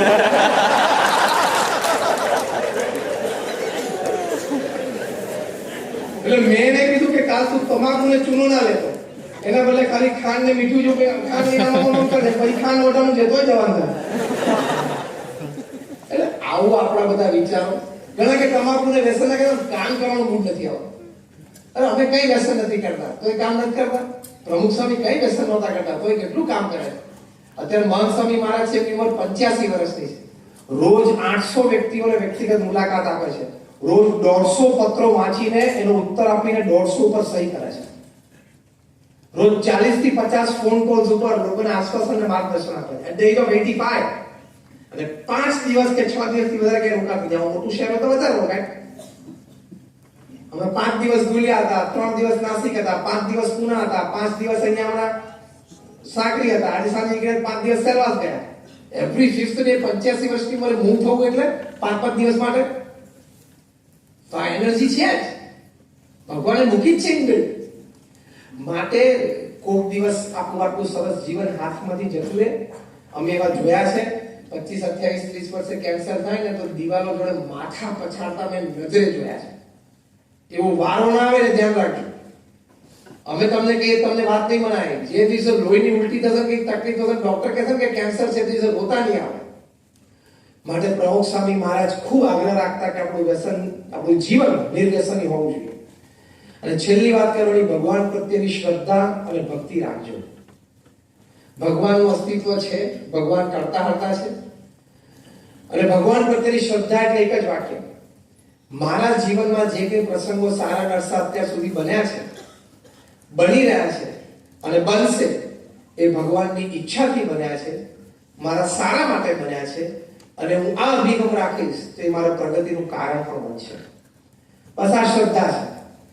આપણે આપણા સંતાનોનું ખોટું ઈચ્છીએ છીએ તો ભગવાનના આપણે સંતાનો છે, વયમ અમૃતસ્ય પુત્રા, એ કેમ આપણું ખરાબ ઈચ્છે? તો આપણે બહુ ખોટું કરીએ છીએ ને ત્યારે થોડીક સજા આપે છે, એ આપણને મોટી લાગે છે. બાકી એમને તો આપણને સુખી જ કરવા છે. એના નાના વચ્ચે ડિસ્ટન્સ કેટલું? તમારા ઘરમાં એક કીડી તમને કરડી જાય તો તમને એમ થાય કે ઘરમાંથી બધી કીડીઓ શોધી માર નાખું? આમ બોલ્યો પહેલા બધો આવું વિચારી આવે તમને? કારણ કે તમને ખબર છે ક્યાં તમે ને ક્યાં બિચારી નાની કીડી એક કરડી ગઈ તો તમારી નજરમાં ના હોય. એમ કીડી અને આપણા વચ્ચે જે ડિસ્ટન્સ છે ને આપણને ભગવાન વચ્ચે હું મિનિમમ લોજિકલ ડિફરન્સ સમજાવું છું. એને તમારે કીડીઓ જોડે વેર બંધાય કોઈ દિવસ? તમને ક્યાં કેડી જાય તો બધી કીડી જોડે વેર બંધાય? કીડી જોન મારો થાય. બાકી આપણે એના વચ્ચે ડિસ્ટન્સ કેટલું? બિચારી સાવ સામાન્ય જીવને આપણે ક્યાં એમ આપણને ભગવાન વચ્ચેનું ડિસ્ટન્સ. આપણે ઘણું ખોટું કરે તો ભગવાન માફ માફ માફ. તો બહુ ખોટું કરે તો થોડું ટ્રેક ઉપર લાવવા માટે થોડું દુઃખ મૂકે. એટલા ભગવાન દયાળુ છે. પણ યુ હેવ ટુ કનેક્ટ. હું મેં સંત છું એટલે બોલું છું નથી. Top management ગુરુઝ in the world, top social relationship ગુરુઝ, top health ગુરુઝ બધા ભગવાનના અસ્તિત્વની વાત કરે છે. તમારો કોઈ પણ નાસ્તિક વ્યક્તિ હોય મારી પાસે લાવજો, 5 મિનિટ મેં ફેરવી નાખીશ. હું લોજિકલી વાત કરીશ. Jim Collins, Stephen Covey, Og Mandino, Ken Blanchard, Anthony Robbins, top management gurus. સામે Fortune 500 કંપનીના CEOs બેઠા હોય જે 5000 થી માંડીને 50000 કરોડનો વહીવટ દર વર્ષે કરતા હોય, એને ભગવાનમાં શ્રદ્ધા શીખવાડે છે મેનેજમેન્ટની કોન્ફરન્સીસમાં. Stephen Covey 7 Habits of Highly Effective People પુસ્તક લખ્યું, એમાં 7મી હેબિટમાં લખ્યું છે કે અતિ અસરકારક વ્યક્તિત્વ ધરાવતી વ્યક્તિઓની આ 7 આદતો મેં જોઈ. એમાં 7મી આદત લખે છે કે they used to connect with their creator through prayers every day. પોતાના સર્જનહાર સાથે પ્રાર્થના દ્વારા એ રોજ કનેક્ટ થતા હતા. તો આ વાત સાચી છે. મેડિકલી પ્રૂવ થયું છે તમે ભગવાનમાં શ્રદ્ધા રાખશો ને થોડી ભક્તિ કરશો તમારી હેલ્થ સારી રહેશે. એટલી બધી રિસર્ચ થઈ છે. હમણાં 2018 નું જે નોબેલ પ્રાઇઝ ફોર મેડિસિન મળ્યું, Nobel prize for medicine doctor તાસેપુ હોન્જો અને ડોક્ટર એલિસન. શેની માટે મળ્યું? કેન્સર ઉપર રિસર્ચ કરી. એ લોકોએ કહ્યું કે ભગવાને કેન્સર સામે લડવા માટે આપણા શરીરમાં શક્તિ મૂકી જ છે. જે WBC છે, આપણો વ્હાઇટ બ્લડ કાર્પસ્કલ્સ, જે આપણું સૈન્ય કહેવાય, રોગ સામે લડે, એમાં ટી નામની એક સેલ છે, આલ્ફાબેટિકલ ટી. એક ટી સેલ 1000 કેન્સર સેલને મારી શકે એટલી તાકાત છે. તો કેમ કેન્સર થાય છે? આપણી ખાવા પીવાની ખોટી આદતો, ઉઠવા બેસવાની ખોટી રીત, જાગવાની સુવાની સમય, આ બધાને લીધે ટી સેલ્સ નો પાવર દબી ગયો છે. તો હવે ટી સેલ નો પાવર પોતાનો પાછો લાવવો હોય તો જેથી કેન્સર જ ના થાય. ડોક્ટર હોન્જો અને doctor Allison Nobel prize for medicine 2018 તમે ગૂગલ ઉપર જોઈ શકો છો. એ લોકોએ કહ્યું કે દર 15 દિવસે જો એક વખત નિર્જળા ઉપવાસ કરવામાં આવે તો ટી સેલ્સ નો પાવર પાછો પોતાનો ઓરિજિનલ ઉપર આવે છે. જેને આપણે ઋષિ મુનિઓ 11 અને એકાદશી કીધી છે. આપણી બધી વાત સાચી છે. ઓક્સફર્ડ યુનિવર્સિટી હમણાં કહ્યું કે ઓસ્ટિયોપોરોસિસ ના થાય, આપણે હાડકા નબળા ના પડી જાય મોટી ઉંમરે. એની માટેનો ઉત્તમ ઉપાય શું? તો ભારતીય રીત પ્રમાણે સૂર્ય નમસ્કાર કોઈ નાનપણથી નિયમિત 5 થી 8 કે 10 કરે, એને ક્યારેય હાડકા નબળા ના પડે, ઓસ્ટિયોપોરોસિસ ન થાય. એટલી બધી રિસર્ચ છે. University of Pennsylvania, university of Philadelphia, એના 2 ડોક્ટર્સ, ડોક્ટર એચ.જી. કોઈન, ડોક્ટર એન્ડ્રુ ન્યુબર્ગ, એ લોકોએ સાયકોન્યુરો સોફ્ટવેરથી માઇન્ડ મેપિંગ અને એમઆરઆઈ કરીને સાબિત કર્યું કે ભગવાનના નામ સ્મરણથી તમારો મેમરી પાવર વધે છે, તમારો વિલ પાવર વધે છે, તમારો કોન્ફિડન્સ વધે છે, તમારી બફર કેપેસિટી એટલે કે દુઃખ સહન કરવાની શક્તિ અને તમારી ઇમ્યુન સિસ્ટમ સ્ટ્રેન્થ એટલે રોગ પ્રતિકારક શક્તિ વધે છે. આ 5 વસ્તુ ભગવાનના નામ સ્મરણથી વધે છે. એવું સાયકોન્યુરો સોફ્ટવેરથી એક્સપેરિમેન્ટ દ્વારા એ લોકોએ જે હાર્મોન સિક્રેશન્સ મૂડ્સ પ્રમાણે પછી વિચારો પ્રમાણે થતો એ પ્રમાણે ટેબલ કરી. તો બધી વાત સાચી છે, બધી જ વાત હકીકત છે. આપણા શાસ્ત્રોની કોઈ વાત ખોટી નથી. તમે શાંતિથી ઘરે જઈને તમારા જીવનનો કોઈ પણ પ્રસંગ લેજો, એ પ્રસંગ રામાયણ કે મહાભારતમાં ક્યાંક બન્યો જશે. સીધું માર્ગદર્શન મળશે કે આપણે કેવી રીતે કરવાનું, આપણે કેવી રીતે જીવવાનું, શું વિચારવાનું. ક્યાંય સોશિયલ કાઉન્સેલિંગ જરૂર નથી. એવા મહાન ગ્રંથો છે, પણ તમને લાગે તો ઇરેલેવન્ટ છે, જૂના છે. એની ઉપર વેસ્ટમાં આટલી બધી રિસર્ચ થઈને લોકો મેનેજમેન્ટ અને સોશિયલ રિલેશનશિપ રામાયણ મહાભારતમાં શીખે છે. એ વિષય તો જુદો છે, એનો ટચ નથી કરતો. પણ તમે સારી રીતે વાંચો તમને એટલી તો એટલીસ્ટ ખબર પડે કે મારા ઘરમાં પ્રશ્ન છે, હું દશરથ છું, રામ છું, કઈ છું, મંત્રા છું. તમારો રોલ તો ખબર પડે. knowing your role in the problem is half solved. તમારો આ પ્રોબ્લેમમાં તમારો પોતાનો રોલ શું છે ને તમને ખબર પડે ને તોય તમારો પ્રશ્ન 50% તો સોલ્વ થઈ ગયો કહેવાય. ભલે ભગવાનમાં શ્રદ્ધા રાખજો, 5-10 મિનિટ એની માટે નામ સ્મરણ માટે કાઢજો, એ તમને ચોક્કસ લાભ થશે. અમે વાત કરીએ છીએ એ સ્પિરિચ્યુઅલ પણ છે, સાયન્ટિફિક પણ છે. જેમ તમારી પ્રોડક્ટ ISO હોય, માર્કેટમાં સારી વેચાય સર્ટિફિકેશન માટે, ઇન્ટરનેશનલ સ્ટાન્ડર્ડ ઓર્ગેનાઇઝેશન, એમ અમારી પણ આ પ્રોડક્ટ છે ને ISO છે, ઇન્ટરનેશનલ સ્પિરિચ્યુઅલ ઓર્ગેનાઇઝેશન. એ પણ બહુ સ્ટાન્ડર્ડ પ્રોડક્ટ છે, ટ્રાઇડ એન્ડ ટેસ્ટેડ ક્વોલિટી. એ ટૂંકમાં વર્ક લાઈફ બેલેન્સ માટે મેં તમને 3 પ્રકારની વાત કરી. એક, તમારું કાર્ય છે એ સખત પુરુષાર્થ, ગુણિયલ, ધ્યેયથી વિચલિત થયા વગર, સ્વીકારની ભાવનાથી અને ભગવાન જે પરિણામ આપે એ મને માન્ય છે એ ભાવનાથી કામ